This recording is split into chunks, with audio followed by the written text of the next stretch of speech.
Welcome once again to high school football here on the Buzz 101.3. We're game supplied to you by Wholesale Supply Group. This is Gary Ormby along with Earl Rowan, Gwen Schroyer tonight at Cleveland High School for a big region matchup, the first region game of the year.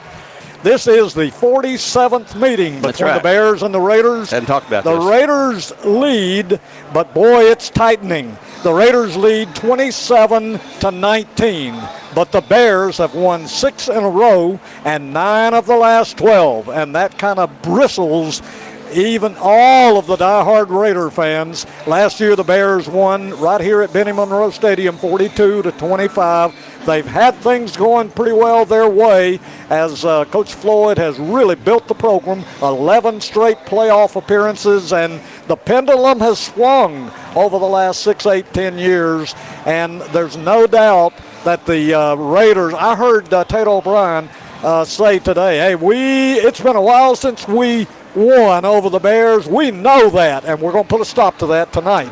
The Bears had better be ready because, hey, it's going to be a shootout here tonight.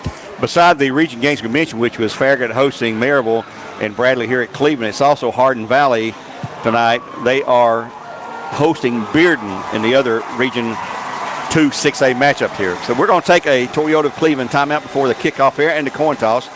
Tell you what, let's wait on the coin toss, then we'll have the Toyota moment there, Morgan. Morgan Denny back at the studio, pushing all the buttons and the bells and everything and making it happen for you here. He does a great job for us each week. Right now, there's a lot of camera guys out on the field. But nobody with a red hat. Thank goodness. Glad you brought that up, boy. And Earl said Cleveland's bristling about let's keep them bristling another year. Yeah, let's do that. 7 in a row sounds great. Yeah. Right now, the officials are set. The captains are ready to walk out on the field. The Bears again in white tops, white bottoms, white uniforms, or white helmets, and white shoes. They're totally in white. With easy-to-read black numerals, Gary. You got those shoulder stripes like the old Baltimore Colts look. Here go the captains out on the field. And this is your Southland Finance coin toss coming up here for the Bears and the Raiders on the Buzz 101.3. Aiden McClary, Gabe Campbell, along with Josh Helston for the Bears and Isaiah Arnold. Isaiah Arnold this week, our captain, and our interview for the Player of the Week as they exchange high fives and hugs.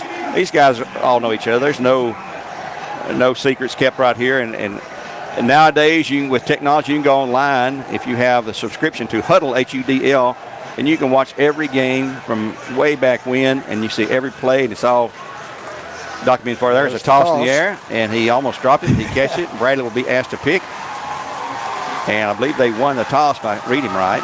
Yep, I think the Bears won the toss. Let's see, Cleveland. Let's see what.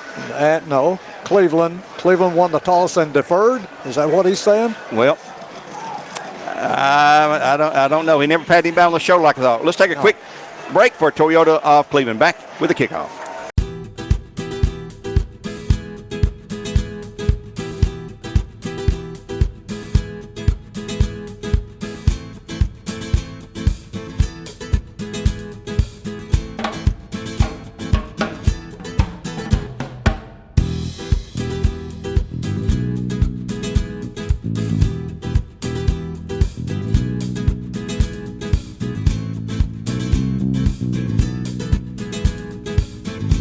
Welcome back, and thanks again to Food City for the pregame portion of the program here tonight.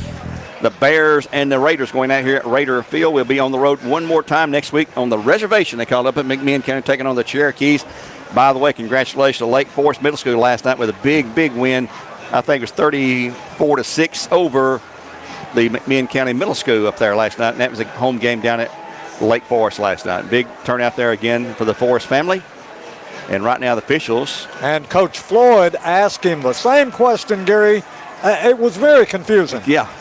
Coach Floyd went halfway out toward the midfield and asked him, hey, who is kicking off and who is receiving? Because he never has indicated that simple thing. No. And we'll know in just a moment when they tee it up, They're folks. kicking right to left. We know that much. And I'm pretty glad Brad is going to be receiving, though, if I read the way they lined up after the toss. So evidently Cleveland won the toss and deferred to the second half. Well, wait a minute. They're kicking left or right, I think. We're going to find out here, folks. We're just not sure. They didn't give a clear indication at all who won the toss or who was going to receive even. Usually they give you a good indication of the receiving team. And let's see who the Bears are going to send out there. That'll tell us real quick, what we're going to do. I'm looking for Grant Haney or Era Rojas for the kickoff. I think the Bears are going to be receiving. Nope, there's Grant Haney out there. We're kicking off. You're right. Yeah, Bears are kicking off left to right. That's north to south on your radio dial. Grant Haney will tee it up. Boy, the Bradley faithful are here in black. It is a blackout night, and there's a ton of students here tonight for the Bears and the fans, a lot of those in black tonight. Kicking left to right here on a spectacular night. And Gwen, we're set to go. Should be a great one. This is going to be great. Love it. Chain gang's getting in place. Back deep for the Raiders. Let's see who they send that back there. That will be... Guess who? Destin Thomas. Number 2 on this near side, and on the far side, going to be number 1, and that will be Micah Jordan for the Raiders. 2 speedsters. Yep. So let's see if we kick it long. Last week had some trouble covering it when we kicked long, and I think we're probably going to kick not exactly what I'd call a pooch kick, but a kick that carries about the 30 or 35. So and Gary, guess who was out there at the 19-yard line? Here we go. Here's the kick. Tito. Be taken at the picked up. Oh, it's going to roll down. They're going to have to cover it back downfield. Oh, a big mess up of the Raiders. And it's going to roll out of bounds at the 12. No, they touched it inbounds, I believe. There's no flag. There's no flag. No flag. No, it's going to be Raider ball about the 12-yard line because they goofed it up there on the kickoff. They touched it, and then it rolled out of bounds. 1st and 10 Raiders at their 12-yard line, and they're going to be the first play of the game here on the Buzz 101.3. Our first quarter brought to you by Tzatziki's, making healthy taste good. That's Tzatziki's, our first quarter sponsor tonight. That's exactly where it is. Cleveland will have in the backfield Lambert at quarterback, Tito Boyd at the tailback position. He gets about a 7-yard drop off there. Now they're going to check off to the sidelines. Cleveland, of course, on the far side, which is the home side. We're on the visitor side, the old visitors press box here. Now they're set to go. Lambert calling signals. They go in motion. Hands off to Tito. He's going to be hit, and he's going to be stopped. No, he broke free. He's going to have 2 or 3 yards. It's going to be second down. Maybe at about the 15, 14. 14-yard line looks like. For a gain of 2, second down and 8. Yep, you got it. Tito Boyd is playing. Carried the first time off the right side. I didn't see who made the tackle, and we cannot hear their PA on this side. We're too far away, so we'll try our best to identify the Bear defensive players and the Cleveland defensive players. Again, checking off with the sidelines. No huddle. Everybody runs a spread to the no huddle. That's just common. That's just what everybody does anymore. Tito on the left side now, not at tailback, but at halfback. And they'll take the handoff to him on that side. He'll come through for 2, 3, 4 yards across the 15 down about the 18. It's going to be third down. And they've got to get, he's at the 18. It's going to be third and about 5 to go maybe. Or let's see. That was number 6 off the bottom. And that will be a gain of 4. It's going to be 3rd and 4, we'll call it. For the Bears, that was Rodney Williams on the tackle. Talked to Rodney a couple of times this week, and he said he is fired up and ready to go. So on 3rd and 4, big play right off the opening drive here for both teams. Cleveland's going to shift back over to the H-back position and be a handoff to Tito. He'll hit that right side. He will be hitting, and will he get it? No, sir. I don't believe he did. He has stopped shy at the 20. It's going to be 4th down. Short. Yeah, he's right at the 20. Yep, they've got to get to the 22. 4th down and about 2. And here comes a new man into the game, probably the kicker. And we'll get a number on their punter here in a moment. That's Drew Lambert. Usually. They're lining up like they're going for it. And on 4th and 2, they're going to go for it. Or no, they're going to shift into punt. They're going to try to pull the Bears off and shift into punt. Yep, there's a long snap or long call. And there's the side, a rugby kick. Bradley had nobody back to cover that. It's going to hit out of bounds and roll out of bounds. Good place for the Bears at their 47. An excellent field position for the Bears where they'll take it 1st and 10. And we'll be back in 30 seconds with more live coverage here on the Buzz. 101.3, back in 1/2 minute.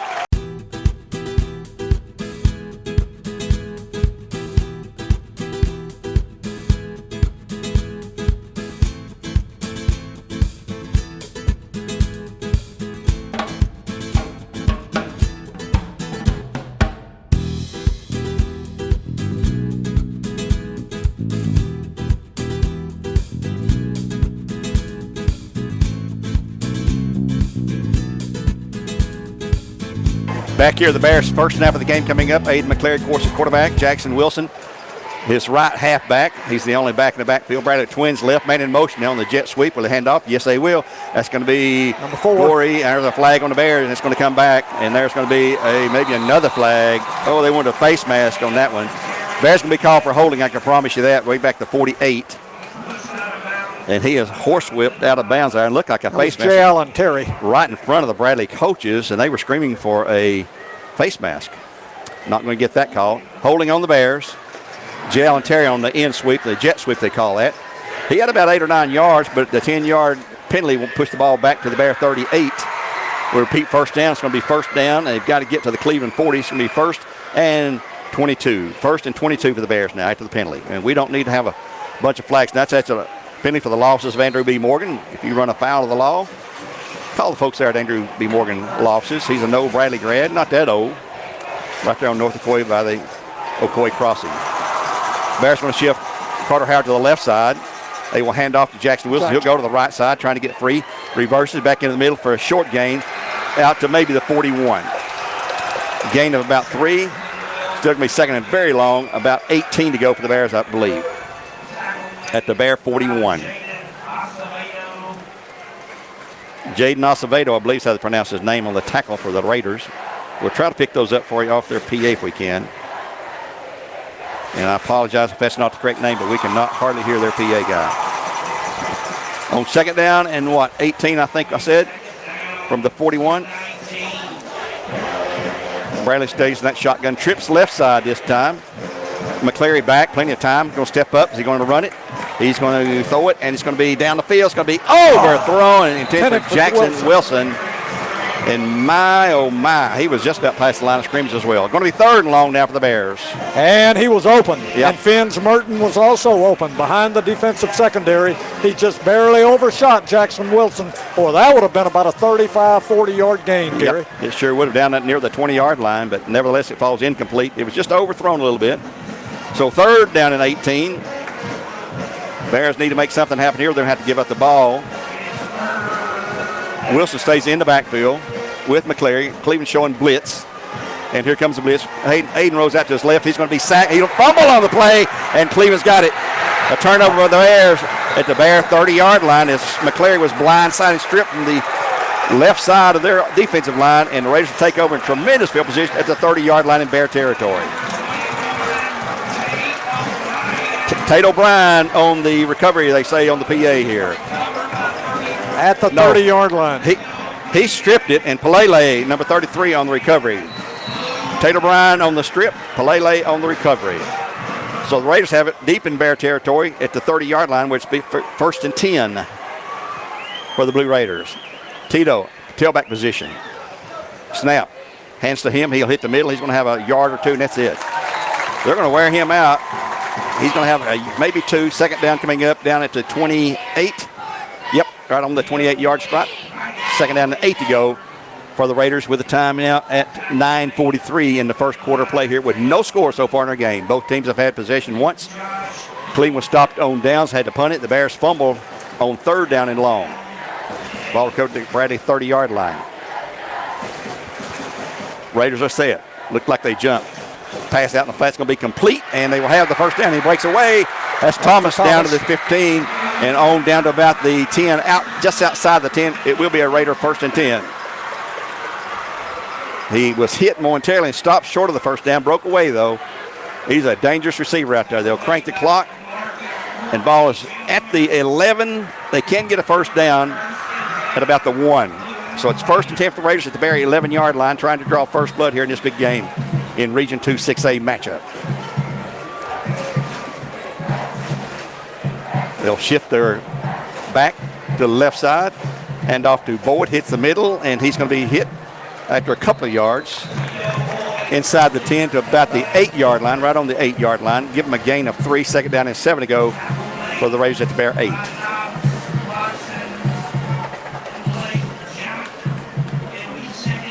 Gwen, are you back on the sideline down there? I sure am. Keep an eye on the plays when they come up there and let us know what's going on if you can.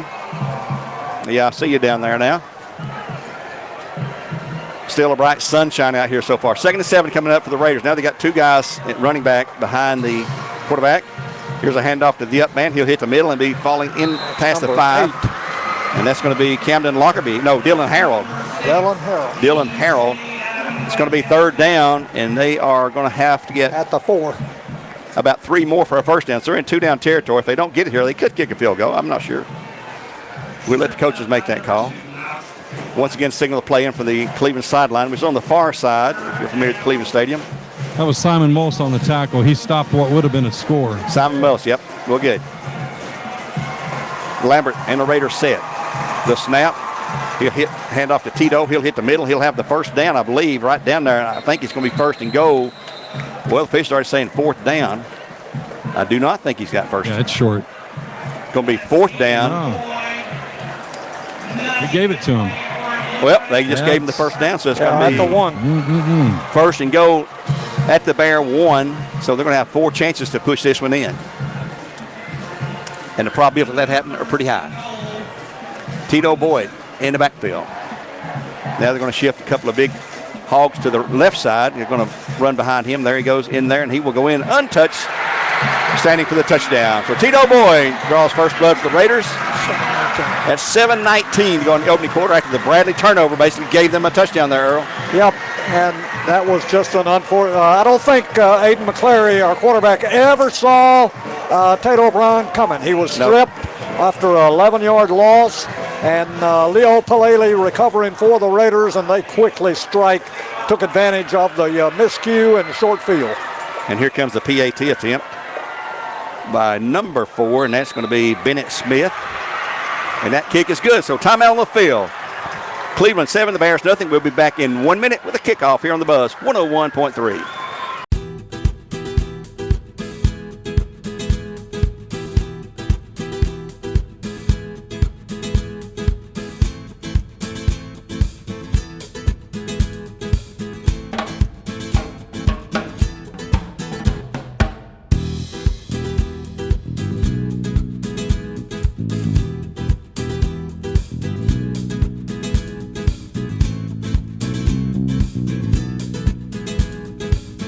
I'd like to remind you folks about Village Volkswagen, locally owned and a proud sponsor of local sports. Take a test drive of the award-winning, locally made VW Atlas, villagevw.com. Also, the Voitech Center for Orthopedic Care. No matter if it's a sports injury, a work injury, or just an accident, at Voitech Voitech Center has you covered. Visit them at voitech.com. That's VOYTIK. Our good friend, Dr. Gary Voitech. The Bears now will be receiving. Back deep, we will have, for the Bears, number 8. And, of course, that is Marcus Gorey Jr. And on the far side, it looks like, is that Jay Allen Terry, number 1 for the Bears? Here comes a kick. Him. And it's going to be a pooch kick. It's going to be very short and bouncing and picked up to the Bears. Finally, to the 13. That's now Terry. the 15. That's Terry to the 20, to the 25, to the 30, 35. Oh, he nearly broke it. Yep. One guy had him around the ankle. If he could have broken loose there, he might have had plenty of running room. Freshman Jay Allen Terry. I said 35, meant 25, and he's got it for the Bears out at the Bear 30, I believe 32-yard line. And he was about the 13, about a 19-yard return on that kickoff. So the Bears trying to battle back. They're down 7-0 after they fumbled the ball deep in their own territory and gave up that score to the Bears, to the Raiders.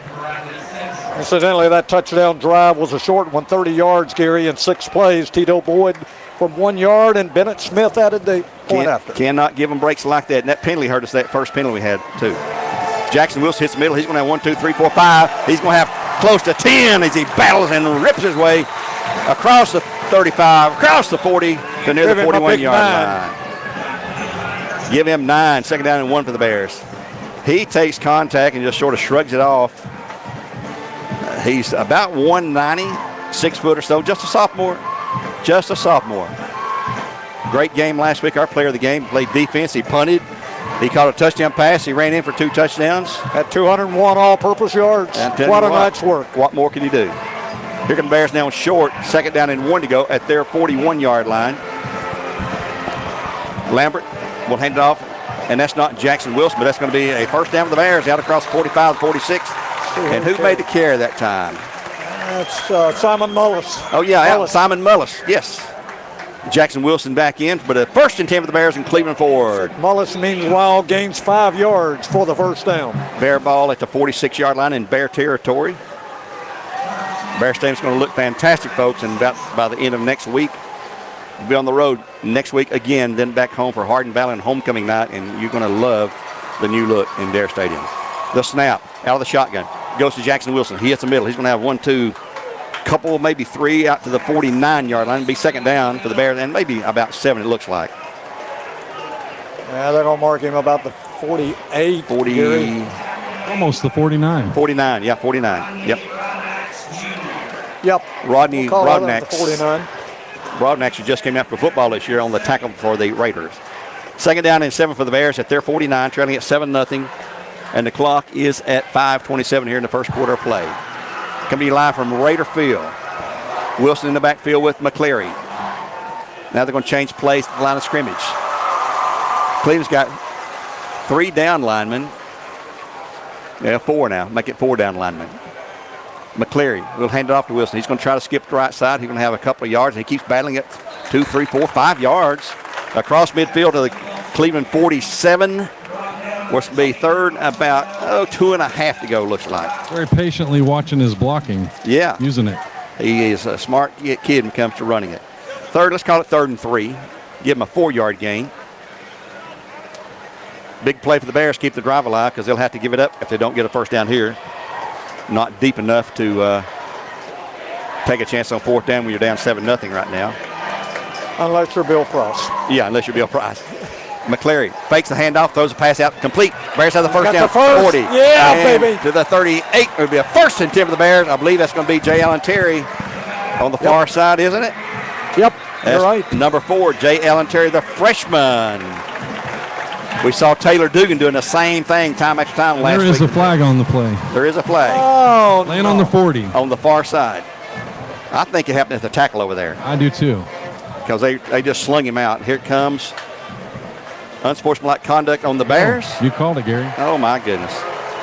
I thought it was going to be a roughing on the tackle, but it'd be a 15-yarder on the Bears, unsportsmanlike conduct. That's 2 major step-offs the Bears have had, and we cannot afford this, Bears. They'll step it off from the 40 or 39. So it was after the play, Gary. For the play. Yep, Yeah, it'll be a 1st and 10 then. 39. Dead ball foul. They'll mark it off. They are moving the sticks. Yep, it'll be 1st and 10 Okay. for the Bears at their 41. So give them the first down, give them another 15-yard penalty. That's 2 so far. But at least it's not 1st and 25. It was a dead ball foul. Wilson McCleary in the backfield. Trips right side for the Bears. Big Taylor Howard underneath here. And McCleary's going to throw it in the flat. Again, complete to Jay Allen Terry. He's going to have some yardage out to the midfield and across to the 49. Pick up about 6. No, let's make it 5. 2nd and 5 on the reception by Jay Allen Terry. McCleary had plenty of time that time. He's had to roll out and run for his life one time, and that's the time he got stripped from behind and fumbled the ball. Setting That up the was Cleveland Destin touchdown. Thomas on the tackle. Destin Thomas on the tackle. Okay, thank you. 2nd and 5 to go. Clock has rolled down now to 3:55 in the period. 7-0 Raiders. Walker Valley hosting Oodwald tonight. You can hear that game on Fiesta 99.1 or Sports Radio, they call it 99.1. Here come the Bears. They're set. McCleary will hand it to Jackson to go to the left side. He's going to have 1, 2, 3. He's got that the first first. down. Yeah. And keeps battling. He just does not go down. Across the 45, down to the 40. It'll be a 1st and 10 for the Bears and Cleveland Ford. And Earl, I'd hate to try to tackle the guy. Yeah, it takes 2 and 3 so far here tonight. He had the great game last week with Walker Valley, and he's running hard again tonight. 3 different guys were on his back before they finally pulled him down at the 41-yard line. Yards after contact, so important if you're a receiver. We call them yak yards, Y-A-C, yak yards. Yards after contact. 1st 10 for the Bears at the Cleveland 41-yard line, trying to push it ahead and go in for the tying score. Again, our fan of the week, Brett Whitehead. He's home listening, probably watching this game. Better be listening to our radio broadcast, though, Brett. Bears are set. Back goes McCleary. Wilson out in the flat. He's going to be sacked. He lost the ball again. And let's see who's got it. Cleveland has the ball again. As McCleary has been sacked again. Bradley saying we had the ball. Number 50. For the They're Raiders, going to give it to Jaden Acevedo on the recovery and the strip and recovery. The offensive line let him come through there, and Bears have turned it over again at their 49. Stopping another Bradley drive here. So the Raiders take over, first down and 10 now, leading at 7-0 at 2:49 now in the first quarter play. 2 men in the backfield with Lambert. They're going to change at the line of scrimmage though. Tito Boyd back there with DJ Adams, the other running back. Twins to the right side, overload that way. Lambert will hand off to Tito. He'll try to get left side. He's going to be hit. Spins away from one guy. He's got 1, 2, 3, 4, 5, maybe 6 yards. And let's see, they'll mark it out at the Bear 44. So it's going to be a 5-yard gain. Maybe the 43. At the 43, it's going to be a 6-yard gain.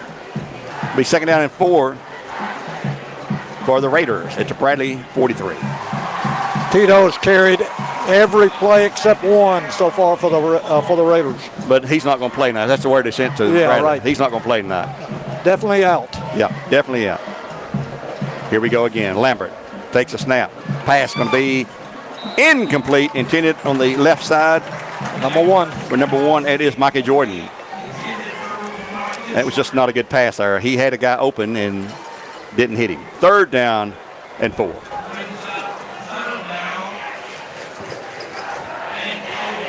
Bears on the road to McMinn County next week in a non-region game as McMinn dropped down a classification this year after they retool the TSSAA classifications. Bradley stays in the large group with 6A. McMinn is now in 5A. Walker Valley's region. Lambert, boy, it looks like they got motion every snap. Lambert back, running for his life, throws out in the flat, complete for a first down and more. That's going to be DJ Adams way down the field to the Bear 25, looks like. We have first and 10 after a gain of, let's see, from the 44 to the 25. 19-yard pickup. He was wide open in the backfield there. DJ Adams, he is a junior, 6'1", 160. Also plays defensive back. Raiders are moving against the Bear defense here tonight. That's an Clock is at 2:32. 15. Let's see. Clock's at 2:32. They've got the ball at the 25. Now that's an 18-yard pass. Handoff this time will be DJ Adams out of the backfield. He's going to have good yardage down. And there's a fumble, and the Bears say they have it. And the Bears do have it. So the Bears That's about time. They get a break. DJ Adams on the carry, and that's on the far side. Who got that, Gwen? Gwen, have you had who recovered for I us? didn't see it. No, it was far side. Yeah, there's a quick call by Gwen, though. He saw it loose at the 15-yard line. Bears will have it first down and 10. And we're closing in on 2 minutes here in the first quarter play. That's a break for the Bears there. That is 3 turnovers already first quarter. in the first quarter. Bears have killed themselves with the penalty down here that backed them up, and the penalty on the last possession that backed them up, which they could not overcome. They turned the ball over twice. Cleve's now turned it over once on a fumble. And that was a catch and run, so he ran for good yards, easily had the first down. Bears will line up, twins either side. No, they're going to shift Carter Howard now to the left side and hand off to Wilson behind the left side. He will move the ball forward to the, not much, yard or two. It's going to be second down and long. Maybe a yard or so. Is that right, Gwen? 1 yard to the 16? At least a yard. Yep.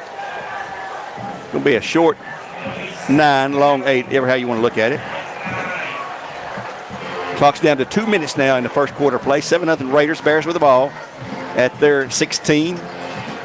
McCleary hands it to Wilson again. He'll go to the left side. He's going to have some pretty good yards out across the 15, across the 20. He can be shy of the first down, though. It's going to be third down. They've got to get to the 26. They're at the 17. Nope, they're closer than that. They're going to have a couple yards to go. Up to the 23. Third and 2. I believe so, Earl. 3rd and 2 to go after a 7-yard gain. 6-yard gain. 6-yard gain. Bears need a first here. McCleary hands it to Wilson. Left side hits the middle. He's going to have that first down, I believe, out across the 25. Yeah, he's got the first down. Yep. They'll move the chains as Jackson Wilson. First and 10 for the Bears and Cleveland forward. Ball on the Bear 20. They'll set the 6 down to 27, it looks like. Bears trying to get up in the shadow of their own goal post here. They're at their 27. The turnover, we don't know who recovered the turnover for the Bears. We'll try to pick that up later. We'll ask one of the coaches. They're on the far side of the press box with us here tonight. We'll see who they think picked it up. It's on the far side. I think Tanner Thompson's down there in the corner, too. Yeah, he would know. He's a statistician. He better know. Yeah. With the Bears on 1st and 10, Wilson to the left side of McCleary. McCleary back, looking, got all day to throw. Now he's going to roll out. He's going to roll out, and he's going to be hit. And it's fumbled again, and Cleveland has the ball. But let's see what the officials say. Now they've got it. Yep, that's their ball. Another turnover by McCleary. His 3rd of the night. Number in the 12 quarter. Picked it up. That's Edward Kuvillian.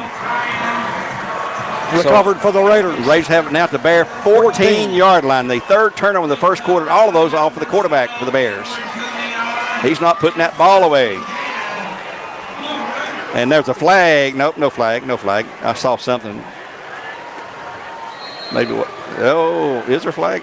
I don't think so, no. No flag. Cleveland lined up ready to go now. Clock's at 51 seconds to go in the period. They lead at 7-0, trying to make another score here. Lambert with Boyd in the backfield. He will drop back to pass, looking, throwing into the end zone. It's going to be overthrown there, guys. Yep, out of bounds. Out of bounds. Out of bounds. You can see that was going to be way too long. 2nd down, 10 coming up.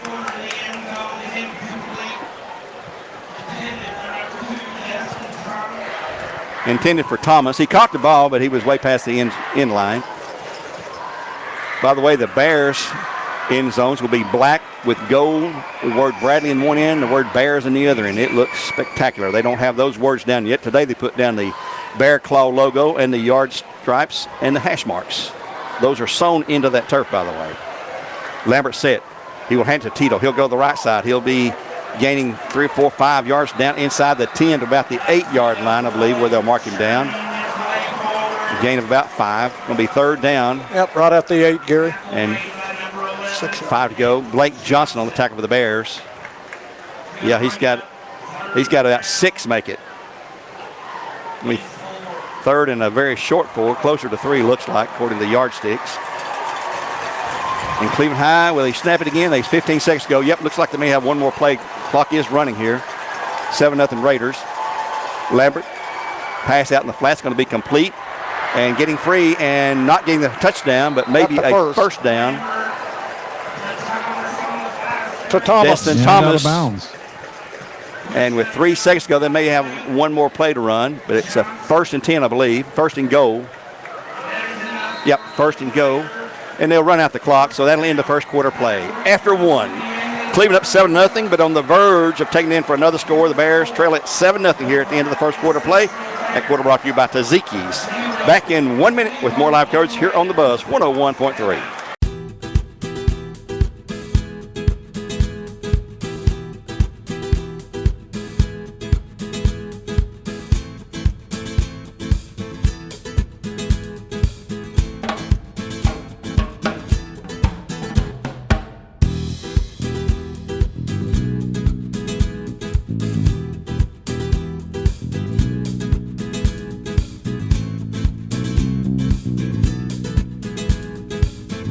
When we start the second quarter play, it'll be Cleveland 1st and goal at the Bear 2-yard line with the Raiders on top 7-0 here, beginning of the second quarter on a beautiful night. Not a sellout by any means here. A lot of empty seats on the Cleveland side. The Bradley side is pretty much crammed full, looks like. A lot of people standing around too.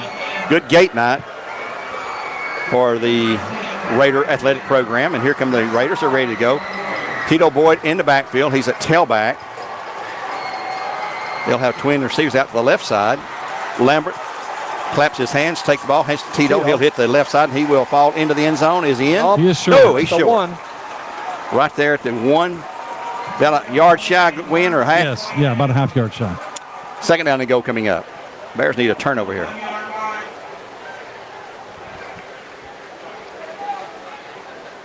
Tito leaves the game.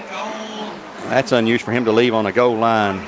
Yeah, it is. He's slowly walking off. I'm not sure. He had some injuries prior to tonight's game. Takes his helmet off, so he's not coming back for a little while. I didn't pick up the number who came in, but we'll get it for you in a moment. 2nd and go. It's going to be Lambert calling his own number, and he will I don't think he's blasted. My word. That's some crack defense right there. That woke up the Bradley crowd. He was slammed into. From about the half He's yard not up line. yet. He's down. Lambert is down. Here comes a trainer. He took a hit. He went nowhere. I'm not sure who hit him, but get the number of that freight train. They had the ball at the half-yard line, as Gwen pointed out. It's still at Burlington, the they're from half-yard Wyoming. line.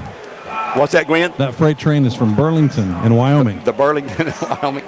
And he's not laying down. He's up on one knee.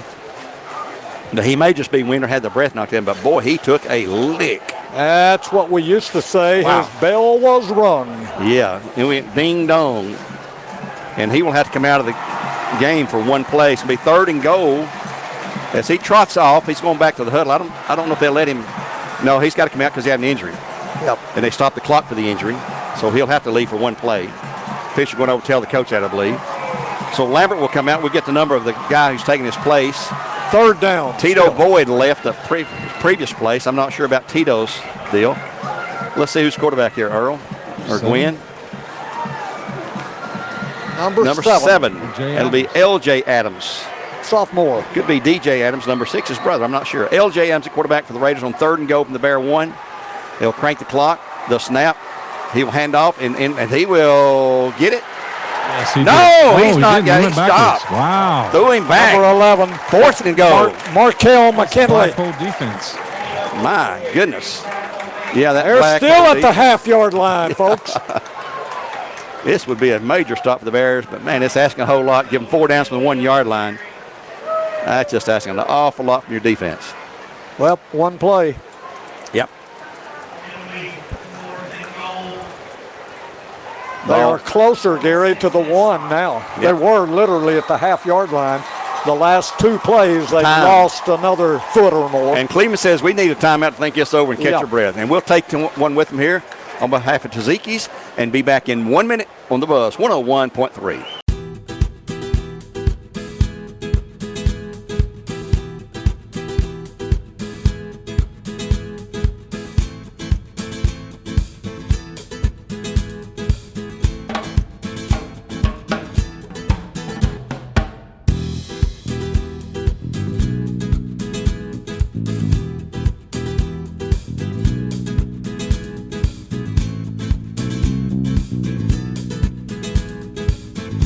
Gwen, you saw some heavy hitting down there in that line, that goal line. It's a lot of slobber knocking.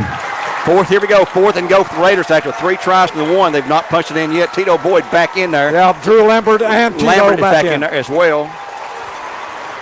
He's under center. No, he's not. He's in a shotgun. He bobbled the ball, and Tito will not make it. He didn't make it in the backfield in the Bears. Man, huge. That is a goal line stand like you haven't seen in a while, Bear fans. Man, oh man, 3 cracks at it from the half-yard line. From the half-yard line, 3 cracks, and another one that gained a yard. Who hit him first, Gwen? Did you see? I didn't. Actually, I was looking in the backfield. The ball kind of went out to the left a little bit. Yeah, they which kind of teetered the give to the back. So the defense up front, guys, you can name 4 or 5 of them. They came to play the last 4 plays for the Bears. I love hearing you get excited. First and goal from the 2. Tito gets 1, and then 3 straight plays. Bam! McClary out of the backfield, hands off to Wilson, trying to get out to the right side. He's going to have to the 5. He's going to be to the 10. There we go, to the 15. baby. A flag on the play. Yeah, we got a flag. Flags will be coming back. Looks like a hold over here on the. Yep, sure was right there when he got that break. So you can bet that's coming back. A half the distance marked off to the 1. Holding on the Bears already signaled. So take away that nice gain out to the 20-yard line. Bears are killing themselves with penalties. That's the 3rd major penalty. They've had 3 turnovers here, but still just trail 7-0 here in this first half of play. Yep, call back a good run right there that gave them some good field position on the part of Jackson Wilson. And they get half the distance, which is around the 1. 1 yard penalty. And again, in that standing shotgun, McCleary, he will hand it off to Wilson, and he will go to the left side for a gain of a yard or so, maybe. Out to the 3, looks like. 2nd down and long. And they give it to him at the 3. 2nd down and 8 after a gain of 2 for Jackson Wilson, the young sophomore. Well, they're going to back him up. He got a yard. Yeah, from the 2 to 3. That's just 1 yard. Yeah. My bad on that one. 1 yard gain. Bears set to go as Dustin Wilson on defense. He's on that left corner over there. Throw something off the field. Look like and there's a flag and the timeout Bradley. The Bears call time, and we'll take one for Taziki's with them here on the Buzz 101.3, and we'll return in 1 minute with 2nd down and 9 coming up for the Bears from their own 3-yard line. Back in 1 minute.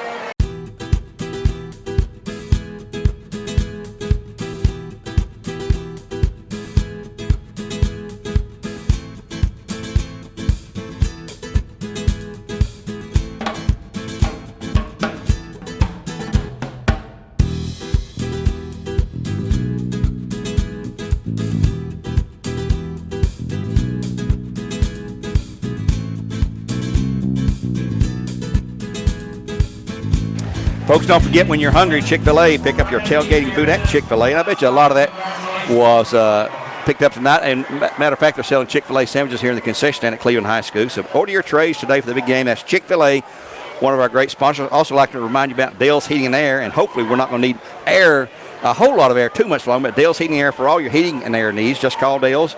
Visit them at justcalldales.com. So the Bears out of the timeout, Earl. 2nd down and 9.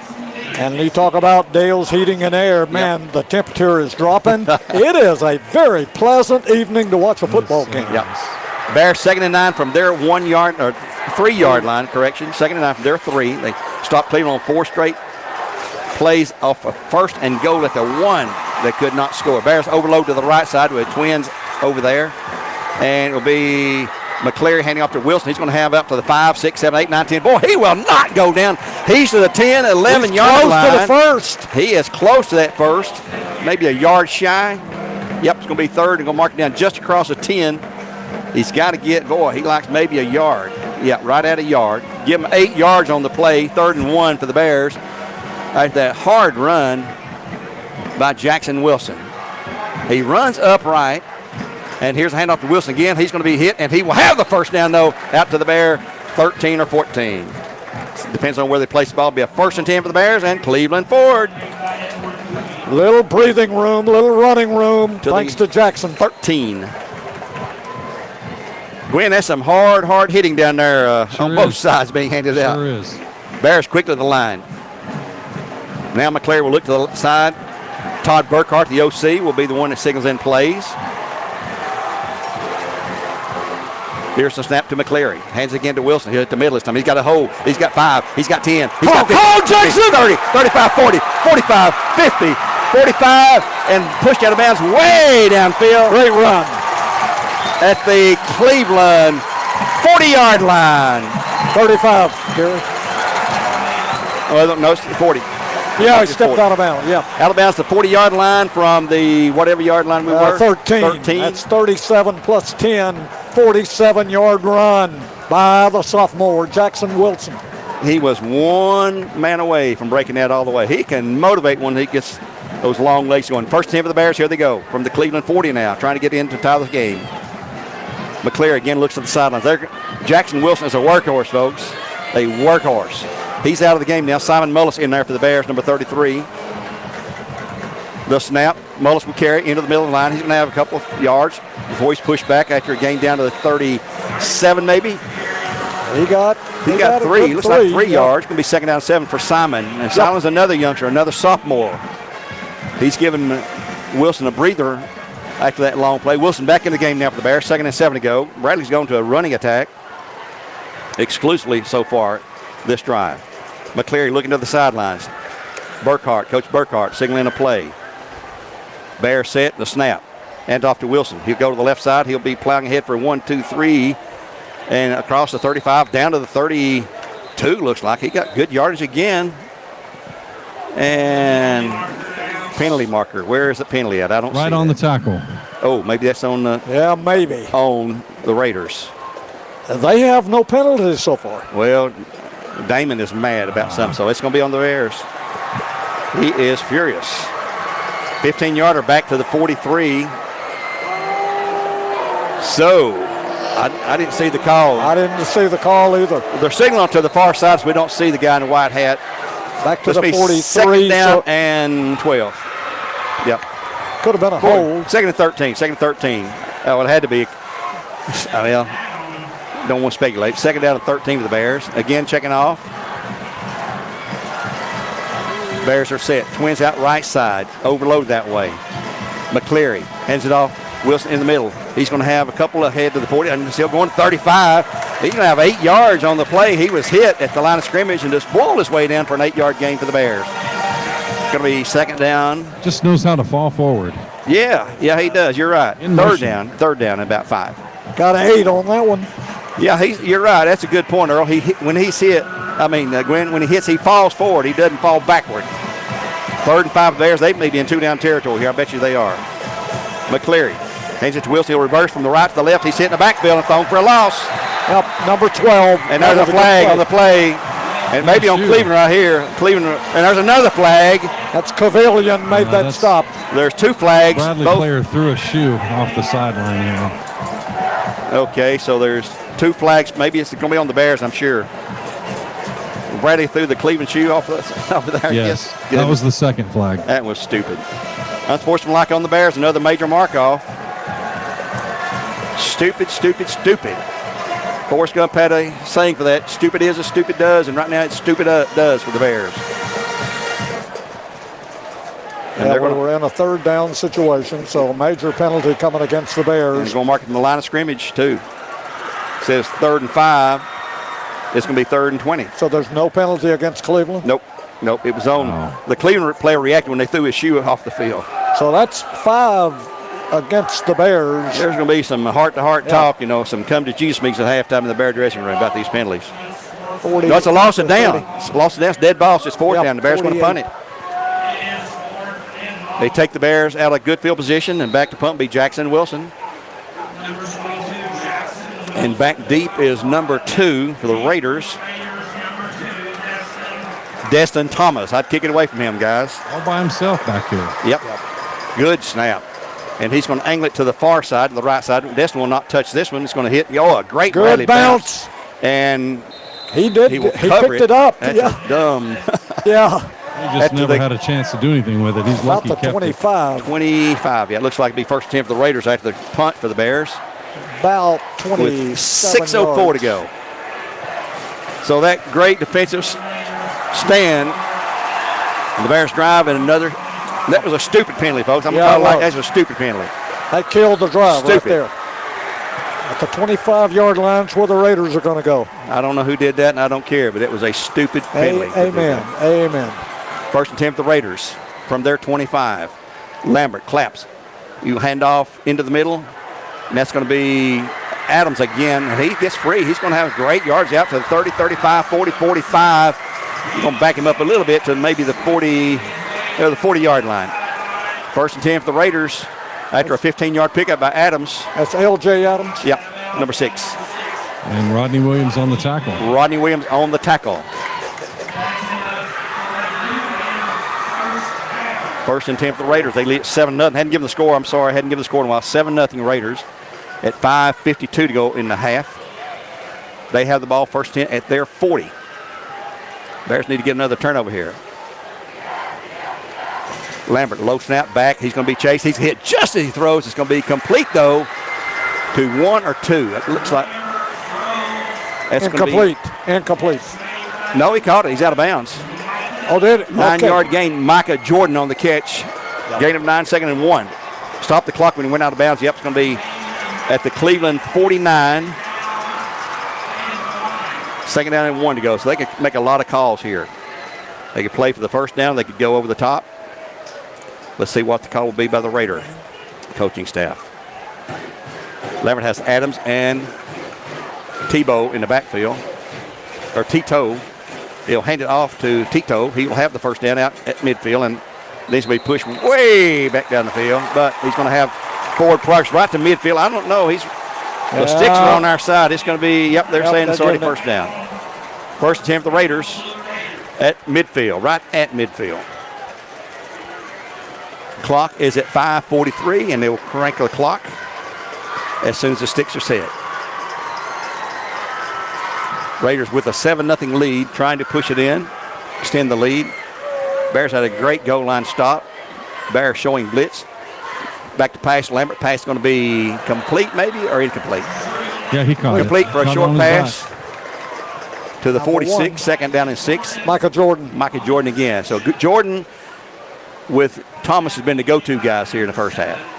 Mostly Thomas. Second down and a long 6, short 7 to go for a 1st and 10 at the Bear 46 now for the Raiders.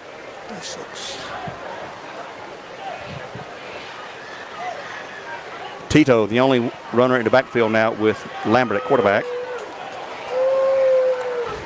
He's dropping back to pass. He's looking long, throwing long. It'll be overthrown, incomplete. It'll be 3rd down and 6. He likes those short little flare passes because they're a lot easier to complete, and he's gone long and been overthrown a couple of times there. But that's more of a timing pattern than anything.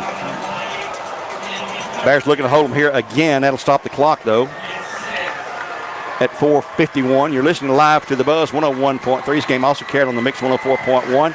It is on MyMix or MixTV.tv if you want to watch streaming video with the audio broadcast of Heartline, I believe, tonight on the air. 3rd down and 6. Lambert back. He's being rushed. Throw out in the flat's going to be overthrown again. It's going to be 4th down. And the Bradley defensive line is coming after Lambert. Micah Jordan, the intended receiver, incomplete. It would have been about a 20-yard game, but it's going to be 4th and back. Were they going to punt?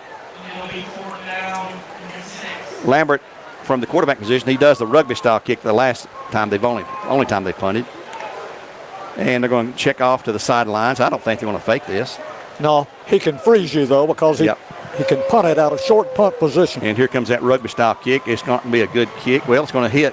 It's going to get a great Cleveland roll all the way down to the Bradley 3-yard line. My goodness, from the 46 to the 3, make the 4. That's a 42-yard kick any way you look at it, so I guess it's pretty effective. Looked like it's going to be short. Yep. It didn't kick out of bounds. It kicked down the field. So the Bears will take over again deep in their own territory at the 4-yard line. They got out of there the last time thanks to the key running by Mullis and Wilson for the Bears. But then a penalty stopped them cold again. They've had 4 major calls tonight. 3 of them were 15-yarders marked off, and one of them was a half the distance on the 2-yard line. Yeah, we've had 51 yards against the Bears marked off, Gary. And that's offsetting some huge gains. 0 for the Blue Raiders. And here's Wilson in the middle. He's a free. 20, Go, 25, 35, 40, 45, 50, 45, 40, 35. They horse collar him down at the 32-yard line. There's a flag. 15 on top of this. 14. He was horse collar down at the 32.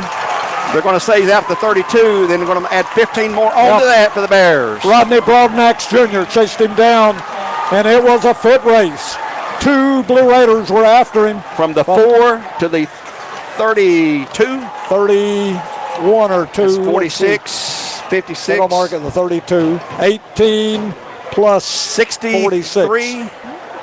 64 yards. 64 yards. Guys, I got to tell you, Gabe Thomas set that up. He's the one that caused that hole to gape open like that, pulling to the inside on his block. Gabe can do it, and here's the big 15-yard mark up against the Raiders. Move the ball from the Raider 32. 32. Should be down to the 17. 17, a 15-yard mark up on the horse collar tackle. You call him behind. Hey, what are you going to do? You going to tackle him that way or let him score? Yeah. You tackle him. You know, no fault of Broadnax. They're going to mark it at the 16, Gary. Yeah, Broadnax on the tackle. They called him with the penalty, but I tell you, folks, if you're chasing Wilson, the only thing you can do is grab behind. That's what you do. Can't be smirching for that. First 10 Bears at the Cleveland 17. They've got to go in and score here now.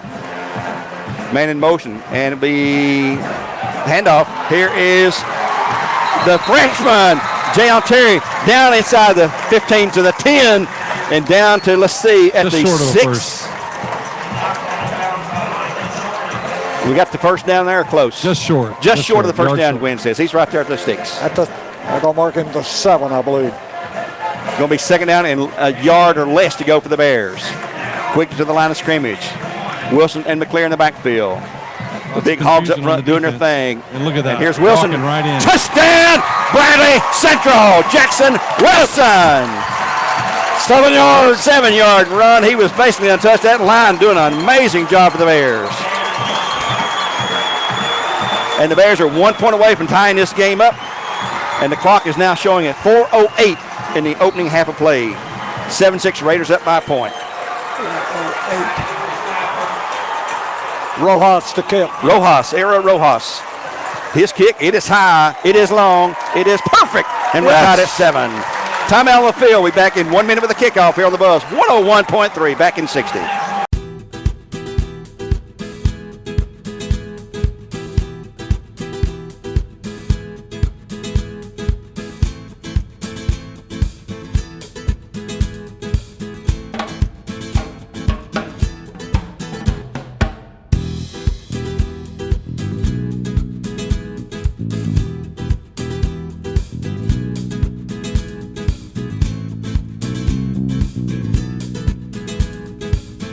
We're all tied up at 7-7 after that huge drive, a 96-yard drive. Earl will cap it for us here in a moment. Grant Haney to kick off for the Bears. Cleveland's got 5 guys back in fielding position. And here's a high, sort of a pooch kick. It's going to go to Thomas. It's going to bounce and roll. He's going to pick it up to 11, 15, 20, and he's going to be brought down quickly at the 23, looks like, where the Raiders will take over first 10 and a tie game now. Earl, before going any further, I'm going to mention this offensive line, the seniors, Gabe Campbell, Braden Owens, Alex Dayton, junior Brody Morgan, and sophomore Luke Keith doing a yeoman's job up front for the Bears.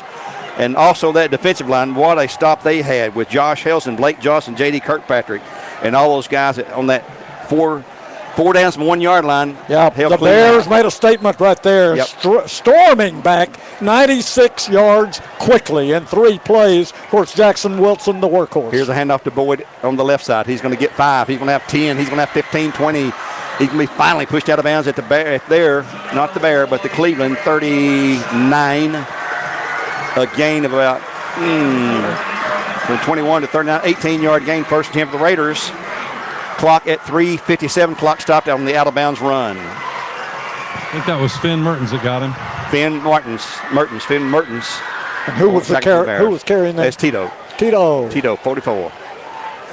Tito stays in the backfield. Obviously, we had word all week long he was not going to play. He was hurt, blah, blah, blah. And, it's that kind of week it's been. So take everything to the grain of salt. Hand off to Tito this time, left side. He's got good yards again, 5, 6, 7 yards after the 40. Going to be second down at the 43. Make it 40, right between the 43 and 44. Second down and 6. Simon Mullis again on the tackle for the Bears. Simon's having a good game so far, running on offense and playing defense. Second down and 6 for the Raiders. 7-7 our score here on the Buzz. Clock's at 3:28 and running. Cleveland has 2 timeouts left, as do the Bears. Lambert back to pass this time. Got all kind of time across the middle. It's going to be complete. On the catch by, is that Thomas? Down to the Bear 39. 21 on the catch, not Thomas, but 21, which is going to be Tate O'Brien. First 10 Raiders on a big gainer. They're at the Bear 39, first down and 10. Bears need to bow their neck again here and stop the drive. Try to keep it tight as we get close to halftime now. We have our Southland Finance halftime show coming up for you. Lambert back to pass again. It's going to be whistle dead. There's a flag on the play. And it's going to be most likely procedure. Let's see what the call is. 254. 254. 5-yarder on Cleveland. 254, okay. 5-yard mark off. Going to be first and 15. Back at the Bear 45 now. 5-yard mark off. Bear defense trying to bear down here. At the 44-yard line in Bear territory. 7-7 our score. Clock stopped at 2:54, as Earl said. Both teams look like with 2 timeouts each if the scoreboard is correct. Raiders overload to the left side. And here's a handoff to Boyd. He'll hit the middle. He's going to have 5. He's got 10. He'll get, 9. Let's make it 9. Out down to the 35. It's going to be second down and about 5 to go at the 35. They got to get to the Bear 30. He's just right at the 35-yard line. Knows the ball resting on the stripe. So Tito picks up all the penalty yardage plus 4 more. Second down and 6 to go. Knox Watson on the tackle. Knox Watson on the tackle for the Bears. Another junior for the Bears. His dad, Buck, longtime Bear coach, player, and now a teacher at Bradley Central. Lambert has his team set. Tito at the halfback position. Here goes Lambert rolling out to his right. He's going to, it's a call. Yeah, baby! Yeah! 29 for the for the Bears. That is Landon Price. Great play. That was a call play, looked like, for Lambert to roll out. And Drew was rolling out right, and Landon just met him square up. 3-yard loss, 3rd down and 2 to go now. Bear defense trying to stop him one more time. Clock running at 1:44 in the half. 7-7 our score. Listen to live coach here on the Buzz, 101.3 with Gwen, Earl, and myself. Lambert, the snap. He's back to pass again, looking, throwing out the flat. It's going to be complete. And I believe Thomas has the first down, depends on the spot. They're going to give him a good spot. He did have the first down. Yep, first down. First 10 just barely. He went just past the sticks and was pushed back, but they give you forward progress, which is what you have to do. Needs it to Bear 29 for a 1st and 10 for the Raiders. 27 to the 29. 8 yards on that one.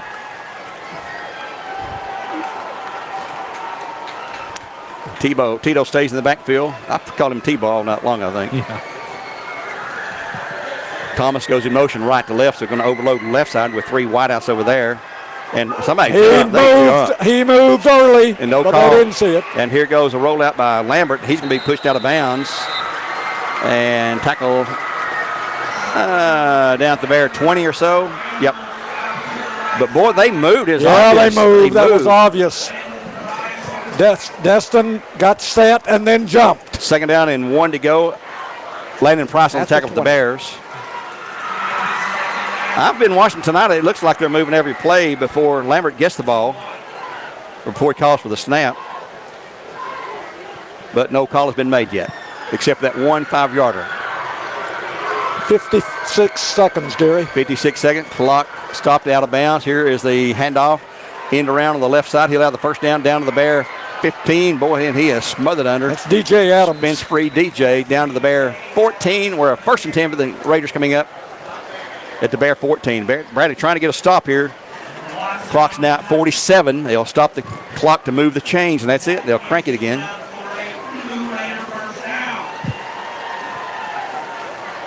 Officials tonight are from the Chattanooga Association. And, they're not going to start the clock yet. Raiders are set. Lambert back, looking to pass. Throwing into the end zone. Pass is going to be touchdown. And that would be 21 Tatum O'Brien. So the Raiders will take the lead here at 13-7. As Bradley's having trouble, that was just a post pattern from right to left. Single coverage, and Tate O'Brien just beat the Bradley secondary one-on-one matchup. Pass was perfect right in his hands. Yep, it sure was. We've had some problems in the middle all night. Yep, sure have. Cleveland man short on the PAT attempt. Now he's in there. Here comes the extra point attempt. 13-7 our score. There's a snap. The place down that kick is up. And it's good. Timeout on the field. Bennett. It's 23 seconds to go. And the Raiders now take the lead 14-3. We'll be back in 30 seconds. That's 30 seconds with the Cleveland kickoff.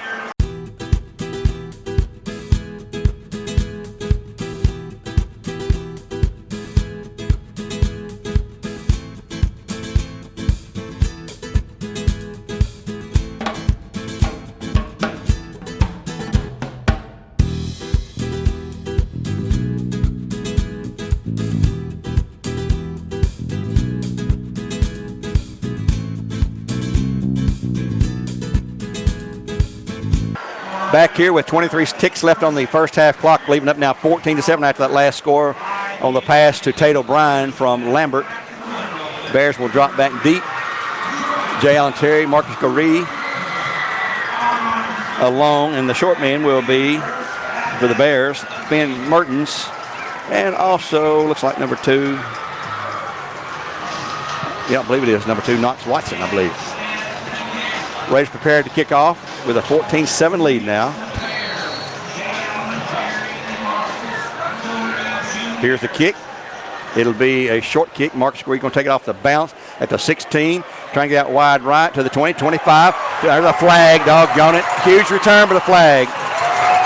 He's free at 45, 50 to 45, but we're going to bring it all back. And 11 official, seconds. He just motioned him back down the field. Another major mark off, blocking the back, or holding on the Bears. Who was that, Jay Allen? Yeah, Jay Allen Terry on the return. Boy, he is dangerous as a freshman. Yes, he is. He's quick, he's shifty, and he beat 2-3 Raider defenders. They just missed him. Flags at 21. He'll back up about the 11-yard line. Did you see him stop about midway and adjust his helmet? Yeah. And then took off. Oh, Lord, he's exciting. He's got 2 or 3 gears.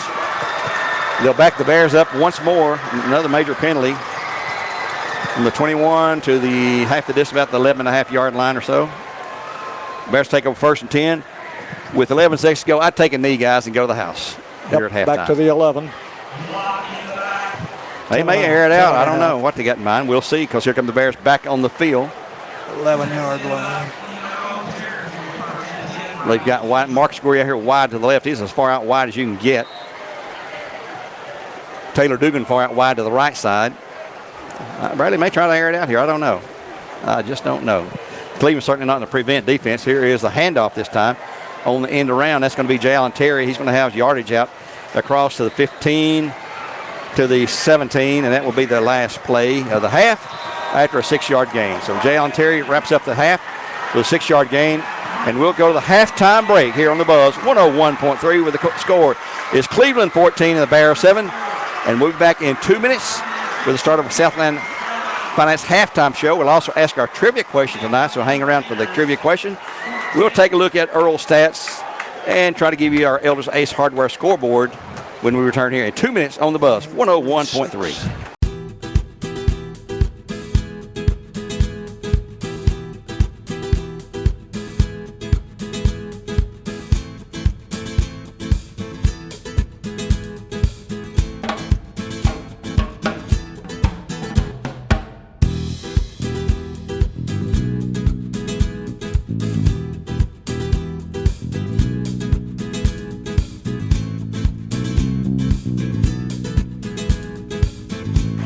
Back here at Cleveland High School, it is halftime, and we begin our Southland Finance halftime show here on the Buzz 101.3. Cleveland 14-7 after that late score there in the second half.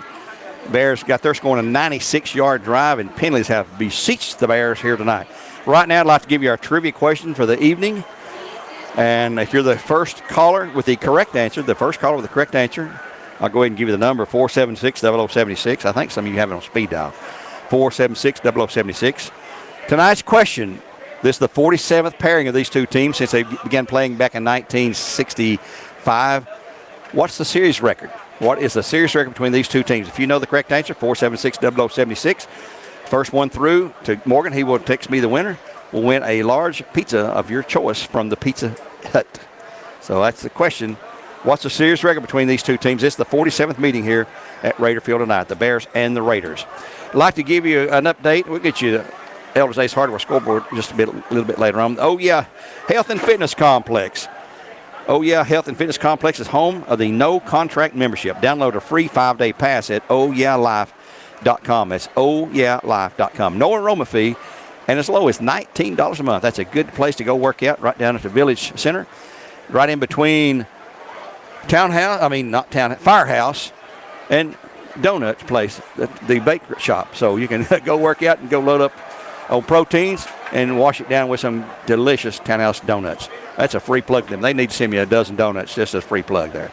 I also like to mention Village Volkswagen, locally owned and proud sponsor of local sports. Take a test drive in the award-winning locally made VW Atlas, villagevw.com. And the Boytech Center for Orthopedic Care, still administering orthopedic care to a lot of folks around town, no matter if it is a sports injury or if you're injured at work or you just have one of those silly accidents at home where you're injured enough to go see an orthopedic surgeon. Check them out at voitech.com. Right now, we're at halftime, 14-7. Looks like the Bear Band is on the field getting ready to prepare for their first marching event of the year. They didn't get to march at Findlay, and they didn't march last week at Walker Valley, but they've been practicing hard, and they're looking good out there tonight. And we'll take another break right now while Earl continues to add up stats, and we'll get a comment from Gwen here in just a moment, too. But back in 2 minutes with more live coverage here on our Southland Finance halftime show on the Buzz. 101.3 game supplied to you by Wholesale Supply Group.